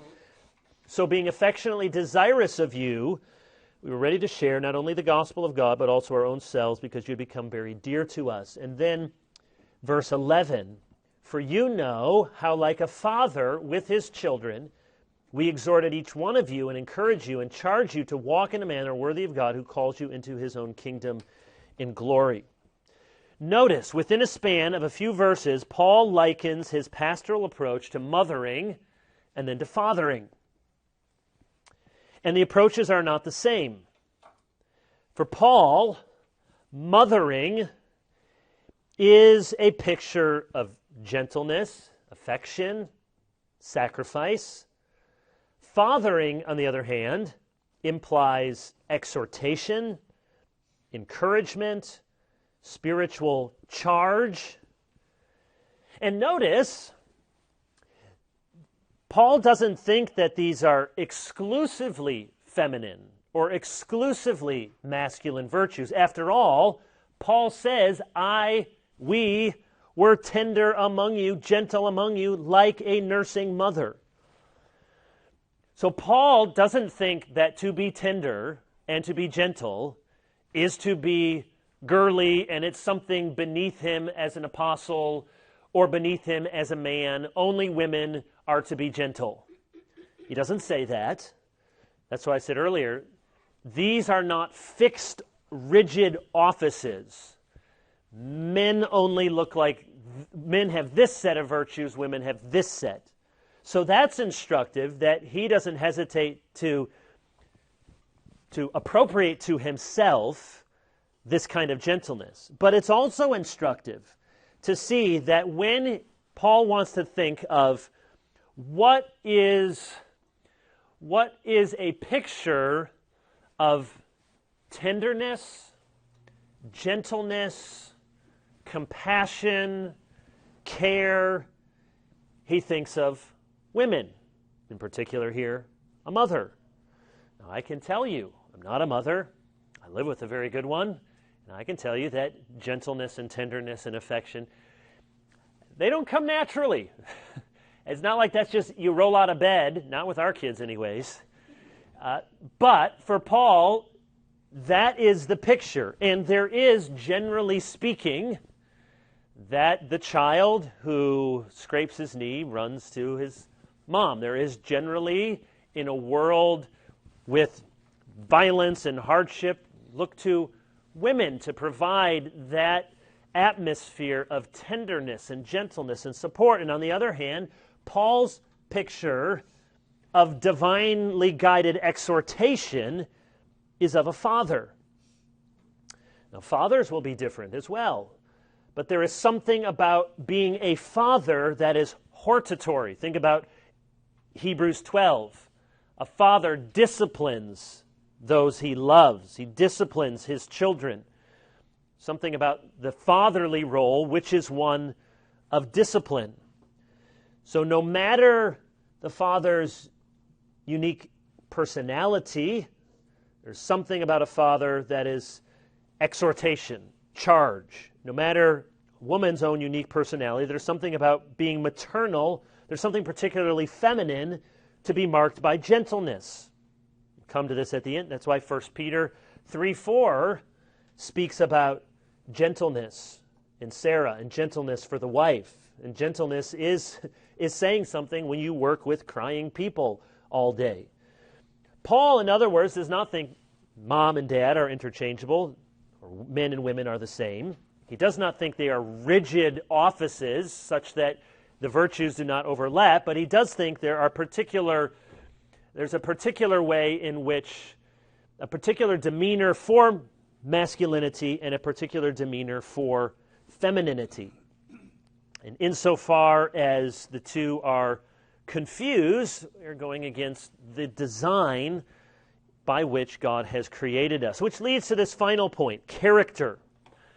That is, what is the crowning characteristic for men and women? And I use that imagery deliberately. A crown. Is it true, Mr. Kirk, that will the king get a different crown than the queen wore? Or no? For this illustration, I hope he does. But you wear a different crown. I don't know what the jewels are. I wasn't there at the last one. Yeah, you weren't there. I'm sure you'll get an invite for the next one. What is, at least I'll say this, with the dress-up clothes that my kids play with, there's a kingly crown and there's a queenly crown. There's a prince and there's a princess, and they don't look the same. There's something distinctive to that crown. So what is the crowning characteristic? And I'll put it this way. I think for the woman, and I'm going to show this, or try to at least draw this out from Scripture, the crowning characteristic is a true beauty, and for the man it is a true strength. 1 Peter 3 is about husband and wife, but as I tried to argue before, I think these are reflective of deeper creational designs for men and women. And you see, this is just a longer version of what's in 1 Timothy and other places, that the woman, she is described as respectful, pure, gentle, that the man is to treat her honorably in an understanding way. So there is a dynamic where the husband as a leader is to honor and understand the wife. The woman is to be respectful, pure, and gentle. And then you see how she is to adorn herself. 1 Peter 3. 3, do not let your adorning be external, the braiding of hair, the putting on of gold jewelry, the clothing you wear, but let your adorning be the hidden person of the heart with the imperishable beauty of a gentle and quiet spirit, which is in God's sight very precious. It isn't that all of those things, there's some cultural conditions there, braiding, gold jewelry, clothing. Those are examples in that cultural context of what might communicate an ostentatious display of external adornment. The overarching principle is let your adorning not be external, but internal. It isn't that it's wrong for a woman to want to be pretty. In fact, these instructions here and in 1 Timothy operate with the assumption that women have a desire to be beautiful. That's the point in 1 Timothy 2 and in 1 Peter 3. The argument assumes women tend to have a desire for beauty, and so Paul says, and Peter says, I want you to go after the true beauty. And again, some maybe basic observations, and I know this is not true for every woman, but it is generally true that most women spend more time picking out their clothes, getting their hair done, trying to look nice than most men do. It is entirely true with my daughters versus my sons. Love my sons. You have to remind the sons more than the daughters about showering, deodorant, combing, various grooming etiquettes. And you could say it's culturally conditioned, but when you see something is culturally conditioned, in every culture, you have to ask yourself if there's something deeper than just culture. I think the Bible operates with the assumption that women in general desire beauty, a desire to be beautiful. They're even drawn. They will notice other women who are beautiful. Men notice women who are beautiful. Women notice women who are beautiful. And, well, either I want to be like them or I will never be like them, in a way that most men don't operate. I said to a friend, this couple friend of ours who had you can look them up, they had a nice spread in the latest RTS magazine because they're supporters of RTS and they're friends of ours, and it was a very lovely picture. And I saw them at a middle school basketball game last night. And I said to her, I saw that picture, and she was so embarrassed, I can't believe that. And I said, it was great. It was like Joanna Gaines. And she said, oh, that is the nicest thing anyone has ever said in my whole life. That you would compare me to Joanna Gaines. If you compare a guy to Chip Gaines, he's like, yeah, he's kind of a doofus. That's cool. I'll do that. There is a desire that the Bible understands. I know it's not spelled out, but it's implied. You want to be beautiful. Your crowning characteristic is to go after what is truly, lastingly beautiful. By contrast, think there is the implication that men desire strength. And again, it's not a foolproof argument, and it's not true that every man likes sports and every man wants to watch Braveheart, but the stereotypes are stereotypes because they are generally true. And does it say something to the general trajectory of women getting themselves ready, wanting to look good? You know, when my wife are going out on the rare occasion somewhere fancy, I give it zero thought. And it'll be, honey, we're leaving in 5 minutes. I know, it takes 4 minutes to get ready. But is there something for the hours that most men spend watching sports, drawn to movies and experiences that have conflict and have competition, telling us something? We're drawn to this strength. And in the same way, as I think the Bible's instruction says to women, you want to be beautiful. I got it. That's not bad. Let me point you to lasting, true beauty. The same way I think it operates. Men, you want to be strong. Let me point you to the right kind of masculine strength. That's why, for example, Ephesians 6:4 says, do not exasperate your children, fathers. You know, that fathers in particular have a tendency to a domineering strength. 1 Corinthians 16:13 through 14 says, be watchful, stand firm in the faith, act like men, be strong. Let all that you do be done in love. That English, act like men, is the verb andrizomai. And Gordon Fee, he just passed on to his eternal glory last week. Gordon Fee, an egalitarian, charismatic, good commentary on 1 Corinthians. Just keep those things in mind. But here's what he says, and he's an egalitarian. The verb andrizomai means to play the role of a man, an idea that is frequent in antiquity as a call to courage in the face of danger. So the ESV translates it, act like men, andrizomai. If someone says, be a man, it is even today instinctively understood. It is a call to some courage. It is a call to fortitude in the midst of danger. 1 Kings 2:2, David said to Solomon, I'm about to go the way of all flesh. Be strong and show yourself a man. There is in men a desire to acquit themselves with strength. Toxic masculinity, we hear that phrase a lot, is men trying to be strong in sinful ways. But the answer is the opposite of toxic masculinity is not no masculinity. And if there's toxic masculinity, must there be toxic femininity too?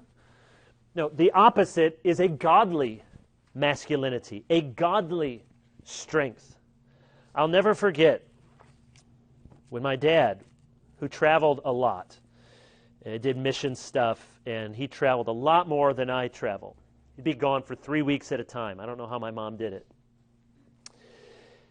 He would say to us, even when we were boys, young men, he'd say to me or my brother when he left, now, when I'm gone, I want you to remember that you're the man of the house.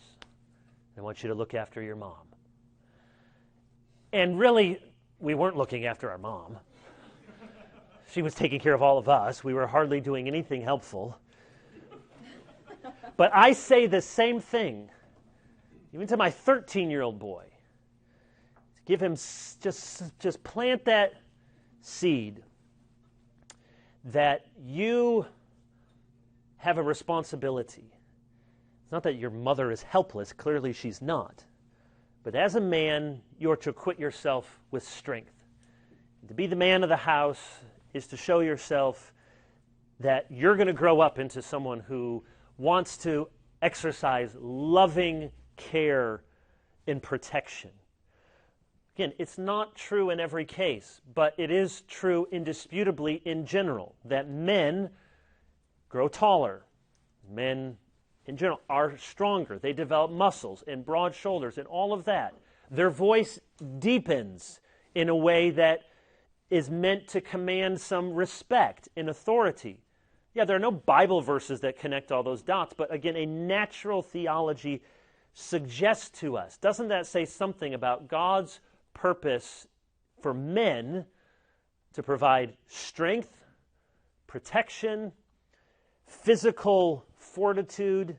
And so the Bible wants to say to women, as a crowning characteristic, pursue that Christ-centered beauty, and to men, pursue that Christ-centered strength, understanding cultures appropriate it in different ways, and that you have your own personality, and it's not categories that never the twain shall meet, but there is something to it. And this is a countercultural understanding. There is an oughtness to our sex and our gender. There is a difference to be celebrated, not confused, but clarified, not embarrassed, but embraced. The challenge is that the cultural winds on these issues are blowing against us. Here's the encouragement. God still has made us a certain way, and human nature has not changed. And manhood and womanhood in its most constitutional nature has not changed. There is, in other words, remember when you go to a water park and you do the lazy river, and it's got a current and you're on the inner tubes and you're floating around. When I was a kid, my friend and I, we always wanted to try to hide from tube to tube, going the other way, and just see if we could make it all the way around before the lifeguard not paying attention would yell at us. So, yes, it feels like all of the currents are against us, but the current of divine design is at our back. And sometimes what we have to do is just patiently tell people what is true, and then graciously be there when what is false proves itself to not work and fall apart, and then to help pick up the pieces and show a better way. Appearance, body, characteristic, demeanor, posture. We have lots to still go over, but I will pause for questions. Yeah, let me see if I'm answering what you're asking.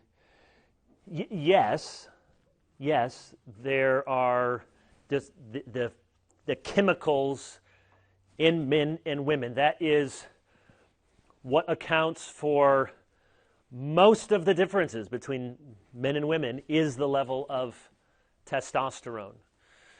That tells us something about how God means for men and women to flourish and act and operate. Having said that, and not being a medical doctor, I certainly allow that there are, hormones get out of balance, and there are times where I certainly wouldn't want to say that to receive one or the other in identifiable medical conditions would always be wrong.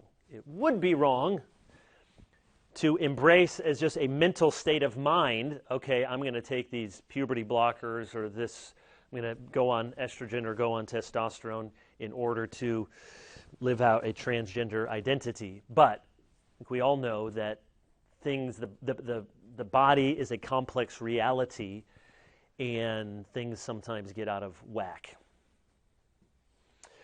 All right, there's lots more we could say about that. It leads naturally into this second. So I had 3 lectures I was going to get through. That was the long one. Let's see if we can get this second one. God's design in marriage.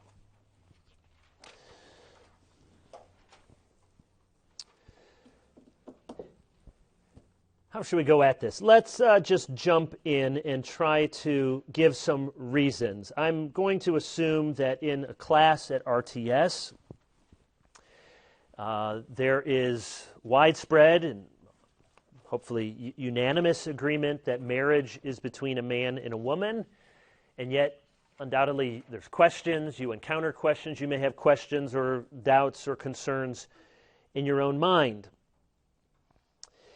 In recent years, many have questioned whether a straightforward reading of the text is all that straightforward. Because if you were, for centuries, millennia, you read Genesis 1, and you think about it, if God were to create a world in which marriage required a man and a woman, what arrangement would he give? Well, it would look like Genesis 1. He would create a man, then out of the man he would create the woman. Out of Ish he would create Isha. And the two would come together to fulfill that creation mandate that they might produce children. Recent years, many have questioned this straightforward reading. Eve, some argue, was not a complement to Adam as much as a companion. And she remedied aloneness, not incompleteness. And doesn't the text indicate that the woman, unlike the animals, was suitable for the man because he was like the man? Some people say, actually, Genesis says she was suitable because she was like the man. It's not her difference, it's her likeness. And, another revisionist argument, perhaps the language of one flesh does not really depend upon any particular sex act or any sex act at all. After all, Laban told Jacob, Genesis 29:14, "You are my bone and my flesh." The tribes of Israel told David in 2 Samuel 5, "We are your bone and flesh."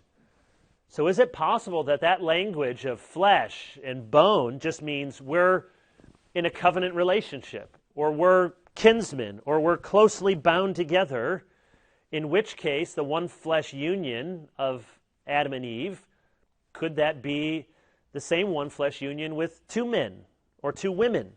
Is it really is it just a relationship of close covenant kinship more than any particular sexual act?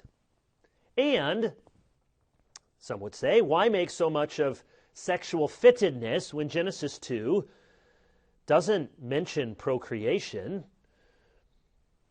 Genesis uses the example of simply a covenant bond of marriage. Couldn't this be illustrated with 2 different sorts of persons? Maybe Genesis 2 is descriptive rather than prescriptive. Of course, normally, the majority, marriage will be a man and a woman. And it was normally a man and a woman in the ancient world. That's all they knew.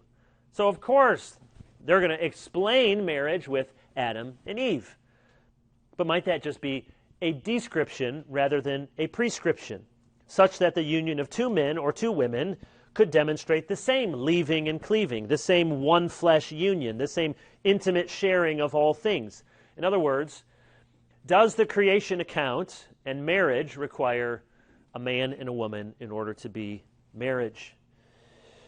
As plausible as that revisionist reading sounds to some at first glance, it doesn't do justice to the specific contours of the creation account. Let me give you 5 reasons we are right to think that Genesis 1 and 2 establishes God's design for marriage and that this design requires one man and one woman.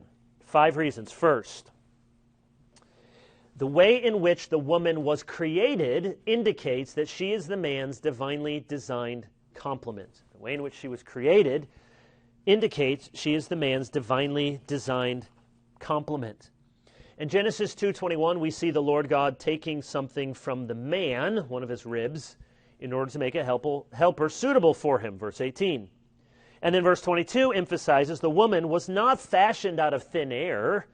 She wasn't made out of the dust of the ground like the man, but from the rib of the Lord, from the rib that the Lord God had taken from the man. So what makes the woman unique is both that she is like the man, and that's what bone of my bone, flesh of my flesh means. She's like the man, but also that she is differentiated from the man. She's like the man, bone of my bone, flesh of my flesh, but differentiated. She was created in a different way, and she was created from him.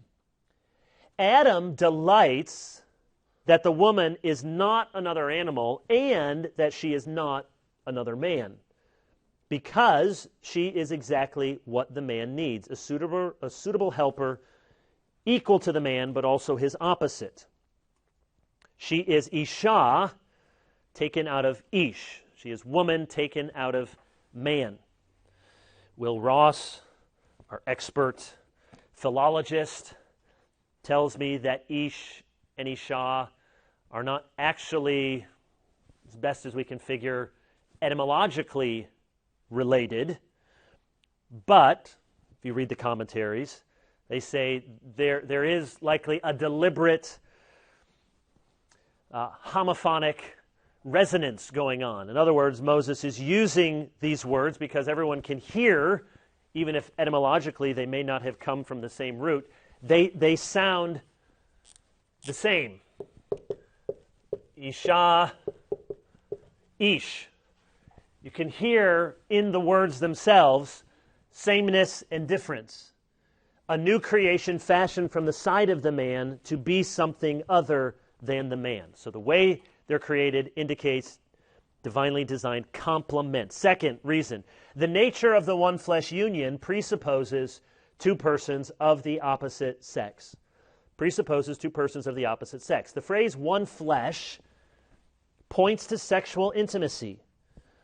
How do we know that? It's suggested by the reference in verse 25 to nakedness. It's why Paul uses the language of one flesh when warning the Corinthians against being joined to a prostitute. 1 Corinthians 6, 15 through 16. Why do you become one flesh with the prostitute? The act of sexual intercourse brings a man together as one, not just relationally, but organically. The sameness of the parts in same-sex activity does not allow for the two to become one. Now think about it. We don't usually try to rationalize this out. Mere physical contact does not unite people in one flesh, not in the way that Genesis means it. Why is, if you hold someone's hand, that not considered one flesh? Aren't you joined together? What about a great big hug? You're occupying one space. What if you give somebody a wet willy? Do they still call them that? And you stick somebody's finger in their ear. You pick their nose. Aren't you joined? Don't you have a body part in another body part? Aren't you enmeshed in each other's bodies? Yet none of us would think that that's a one flesh union. Thankfully, if somebody gave you a wet willy when you were a kid, you didn't walk out and say, great, now I'm married. Why is that? Because the one flesh has a unitive and procreative purpose. The two go together. It's one because you are coming together for a biological function. That biological function is the reproduction of life. So it's oneness. Mere physical contact does not unite two people in an organic union. It does not bring them together as a single subject to fulfill a biological function. One flesh brings men and women together as a single subject to fulfill a biological function. When Genesis 2:24 begins with therefore or for this reason, it's connecting the intimacy of the one flesh union, verse 24, with the complementarity of woman being taken out of man, verse 23. The Ish and the Isha can become one flesh because theirs is not just a sexual union, but in a profound way, a sexual reunion. The woman came out of man. They weren't just dust, man from the dust, the woman from the man. There's a wonderful line, I think it's from Matthew Henry. It's great theology, it's not great exegesis, but he said she was taken out of the man, not from his head to rule under him, not from his feet to be trampled over by him, but from his side to be his companion and to share his very heart, or something like that. It's wonderful. Use it in your wedding sermon someday. She was taken out, so when they come together, it's a reunion. You came from me. Now, obviously, that's not how every man and woman is made today, but we're still reflections of that original design, made for each other and from each other. Differentiated beings coming together in union and reunion. Third, and this we've already been talking about this, only two persons of the opposite sex can fulfill the procreative purposes of marriage. Understand that with our technology, those persons don't have to come together in physical contact even. But it is still true, it takes female egg, male sperm, for the procreative purposes to be realized. And as I said earlier, the reason it was not good for man to be alone is because by himself he could not reflect the creative design for the world. God created vegetation, trees, fish, birds, and every living creature according to their kind. We see that over and over. The multiplication of the plant and animal world was to take place each according to its own type. Likewise, God created the man and the woman so they could be fruitful and multiply. Genesis 1:28. That's why he needs a helper. If God could have created a team of golden retrievers, the man wouldn't have been alone. That would have been really great fun. All these puppies and play with these dogs. He could have just created other men to live in Adam's literal man cave, and he wouldn't have been alone. But he created the woman because it wasn't companionship merely. It was this fittedness, this divine design that only man and woman can fulfill the procreative purpose of marriage. The fact that sometimes married men and women are unable to have children because they get married in old age or because of biological infirmity, does not negate the procreative purpose of marriage. So I put it like this. Marriage is by definition that sort of union from which, to put it inelegantly, if all the plumbing is working correctly, children can be conceived. Marriage is the sort of union from which, if all the plumbing is working, children can be conceived. I think it is a sin when married couples choose not to have children. You can be forgiven of that sin if you come to realize it later. Now, we all know many cases, some would be represented in this room, where people are unable to have children, and that's a great grief. That doesn't mean those persons are not married. It's not that having a child means, now I am married, but marriage is that sort of union that has a procreative potentiality.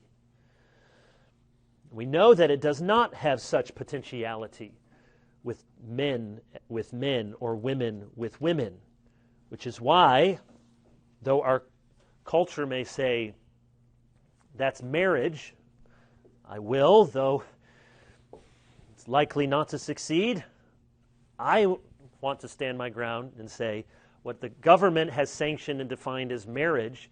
It's not just that I say, well, we have Christian marriage and you have a different kind of marriage. I don't believe that same-sex unions are marriage. They are not those those activities that fulfill the unitive and the procreative, or can. They are by their very nature unable to fulfill the unitive and procreative purposes of marriage. It's not, as revisionist authors put it, whether procreation is required for a marriage to be valid. The issue is whether marriage, by nature, by design, and by aim, is a covenant between two persons whose one flesh commitment is the sort of union which produces offspring. Without this, we lose any sort of logical coherence. This is the fourth point. I'll come to it under this heading. Jesus himself reinforces the normativity and the coherence of the Genesis account. Jesus himself reinforces the normativity and the coherence of the Genesis account. People say Jesus didn't say anything about marriage. Yes, he did. First of all, he said that porneia comes out of a person and is evil. And porneia is a Greek word that encompasses every sin that would have been forbidden by the Torah. So say Jesus never said anything against homosexuality. It's encompassed in the word porneia. Besides that, he does speak to marriage. Remember, the Jews come up and they want to ask about this divorce debate that's going on. The more conservative Shammai school disallowed divorce for any cause except sexual immorality. The more liberal Hillel school, Jesus sides with the more conservative Shammai school. But to make his point, Jesus first reminds his audience that God from the beginning made them male and female, and then he quotes directly from Genesis 2:24. He's not referencing Genesis for mere illustrative purposes. In Jesus' mind, to answer the question about divorce necessitates a right understanding about marriage. And to get at the nature of marriage, one must go back to the beginning, where God instituted marriage as a lifelong union of a man and a woman. Jesus reinforces, you want to talk about divorce? We got to talk about marriage. You want to talk about marriage? I'm going to go back to Genesis. Marriage, Adam, Eve, man, woman. Monogamy makes sense only within a Genesis understanding of marriage. And you see there's a number of studies and surveys that show this. Within gay marriage in particular, and marriage, lesbian unions are very different from same-sex gay unions. They come together for very different reasons. They operate in very different ways. Often, studies show lesbian partnerships will, over time, become completely sexless. Gay partnerships often have, even if they are monogamous, will often have a much more generous, broad definition of what monogamy means. Namely, it means sort of mostly monogamous. Monogamy, that is, we're going to be true just exclusively to each other, requires the complementarity of the sexes that we see in Genesis. Apart from that, there is no moral logic which demands that marriage should be restricted to a twosome. Why? What is the moral logic? If marriage is, first of all, a relational closeness, just a coming together of of people that want to live their life together in a close relationship, on what moral or logical grounds does that need to be reduced to two people? Why could that not be many persons? It doesn't mean that everyone who argues for gay marriage goes on to accept polygamy or polyandry or open marriages, but it is to say, once you accepted the former, you do not have consistent intellectual grounds to reject the latter. It's often mere sentiment, lingering tradition, which leads people to present same-sex so-called marriage as monogamous, lifelong commitment. If marriage is simply the formation of a kinship bond between those who are wholly committed to one another, there's no reason why multiple persons or groups of people cannot commit themselves wholly to each other.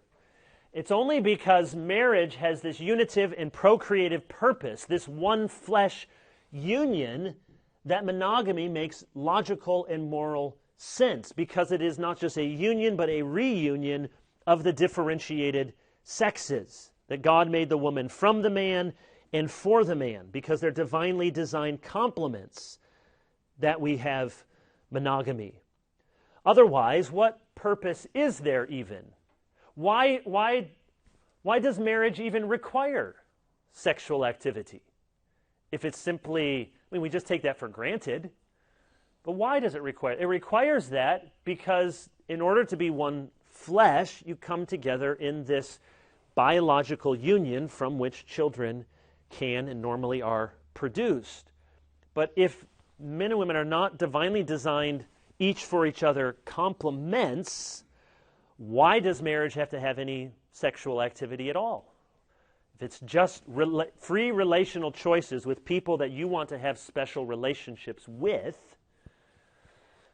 when people sometimes argue, and this doesn't happen now because Obergefell just made gay marriage the law of the land, but sometimes people would say, okay, well, I get that you Christians, and even Christians would say this to me, okay, I understand, yes, we think marriage is this as Christians, but why should we insist that the whole culture, the whole state, should have our Christian understanding of marriage? In fact, some people even say, well, wouldn't it be better, sort of laissez-faire, libertarian, hands-off, to just let as many people as want? We'll kind of have our definition of marriage, they can have their definition of marriage. Now, that ship has sailed in almost all Western countries, but here's my argument against that. Marriage ought to be at least recognized as a pre-political institution. That means it has a givenness and an identity that exists apart from whatever politics wants to say about it.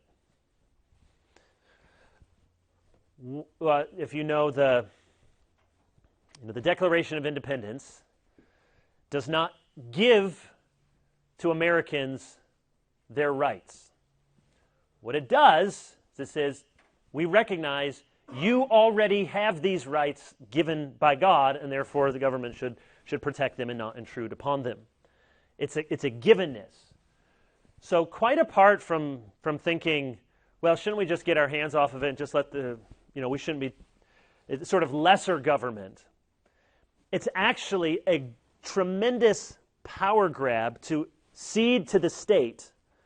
Marriage no longer exists as a pre-political institution. It exists as the government now can redefine it and can state its own terms. And the reason, just keep thinking, why did governments get into the marriage business in the first place? There's a long history, and it has changed, and the church wasn't always involved in the marriage process. But generally, states have given marriage certificates, marriage license. Why do states bother to do that? You don't need a license to announce that you and your friend are BFFs. Can I have a license? I got to apply, and I got to wait for it to come in the mail, and we're going to be best friends. Government says we can be best friends. The government will recognize that we are best friends. Government doesn't care about that. Why has the government been in the business of authorizing and recognizing marriage? It's because government has realized it has a vested interest in this, the well-being of children who will be born from this union. And so in order to safeguard the best environment, I know by God's grace we have to make, God can use the less than best environment.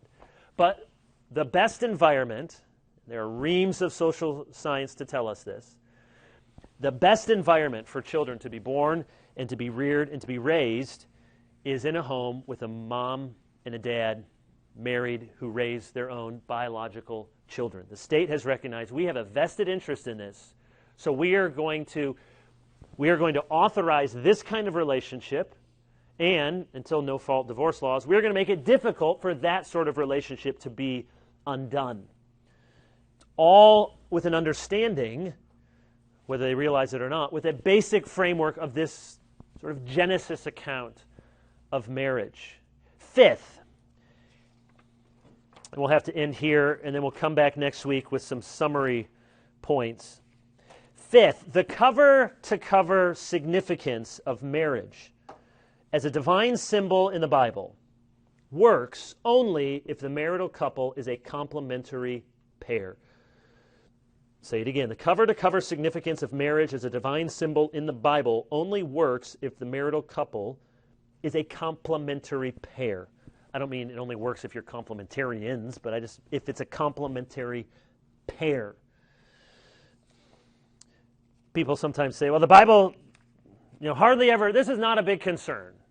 Well, that's not true. There's marriage in Genesis, and there's laws to regulate marriage in the Pentateuch, and there's a whole book about sex in marriage in Song of Solomon. There's a lot of proverbs about marriage, and Jesus reinforces marriage, and Paul wrote chapters about marriage, and Revelation talks about marriage. No, actually, there is a lot about marriage in the Bible. But quite apart from just counting up verses, I want you to think here in our last 3 minutes about this grand story of the cosmos.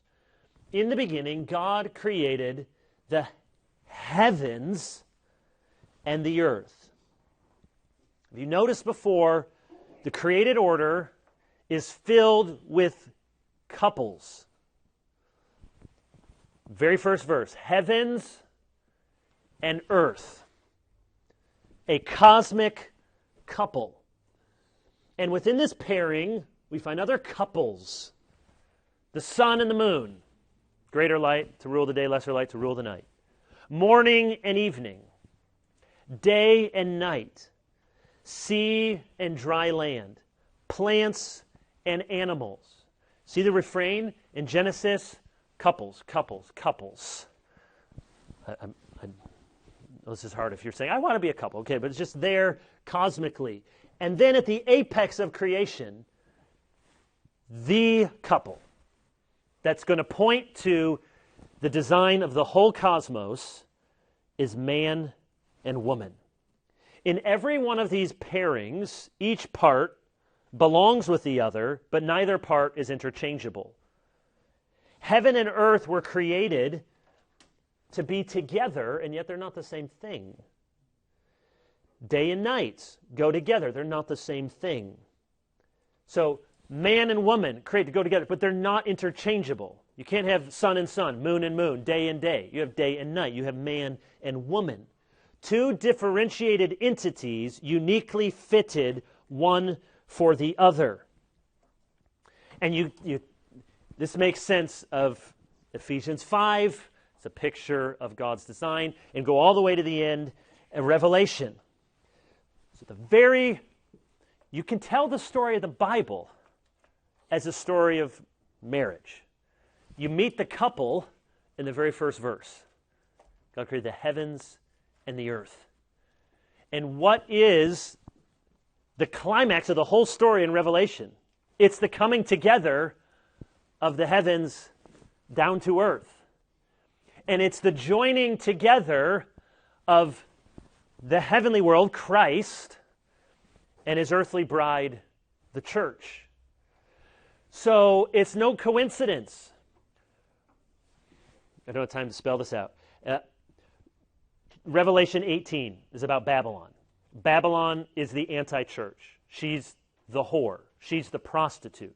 She's everything that the church is not. She's impure. She's a harlot. She's adulterous. So you have the anti-bride in Revelation 18. Revelation 19, you have the marriage supper, the wedding supper of the Lamb. That's the false bride. Here's the real bride. And it's no coincidence that the image, and then you got to have judgment in 20, but the image before the heavens and the earth is of marriage. Because the consummation, we use that language for the end of creation, consummation. Sort of chuckle if you think, well, that's a sex word. Well, there's a reason why the words are used in the same ways. Because the consummation of the created order is the marriage in Revelation 19 that gives us the picture for the consummation of all things that comes in Revelation 21 and 22. When that cosmic couple, heaven and earth, come together. Marriage, therefore, is a picture of the fittedness of heaven and earth, of Ephesians 5, Christ and the church. The meaning of marriage is more than just mutual sacrifice, covenantal commitment.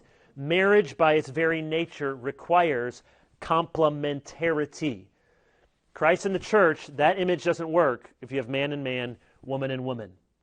The mystical union of Christ and the church, each part belonging to the other, but neither part interchangeable, cannot be pictured in a marital union that does not have the distinction of male and female. So here's the end.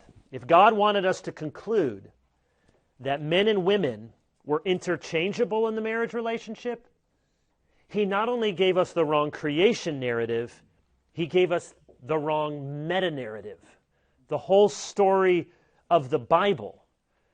So do not acquiesce to the objection that says your objection to homosexuality is based on like 6 clobber verses in the Bible.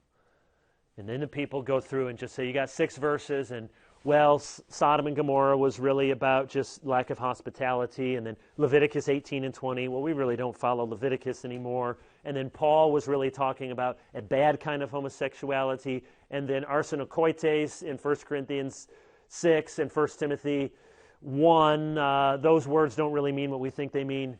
Boom. 6 texts, knock them all down. Well, each of those arguments fail. But even beyond that, the whole larger argument fails. Homosexuality does not fit with the created order in Genesis 1 and 2, nor with the whole sweep and story of Scripture, with the cosmic differentiated couple coming together as they were created by design and then coming together, heaven and earth, at the end of the age. When we come back next week, I want to just summarize this with building blocks for a biblical understanding of marriage. If this was complicated, let me just give you a back of the napkin way you can maybe explain this to people, and then we'll move on to the image of God. All right, see you next week.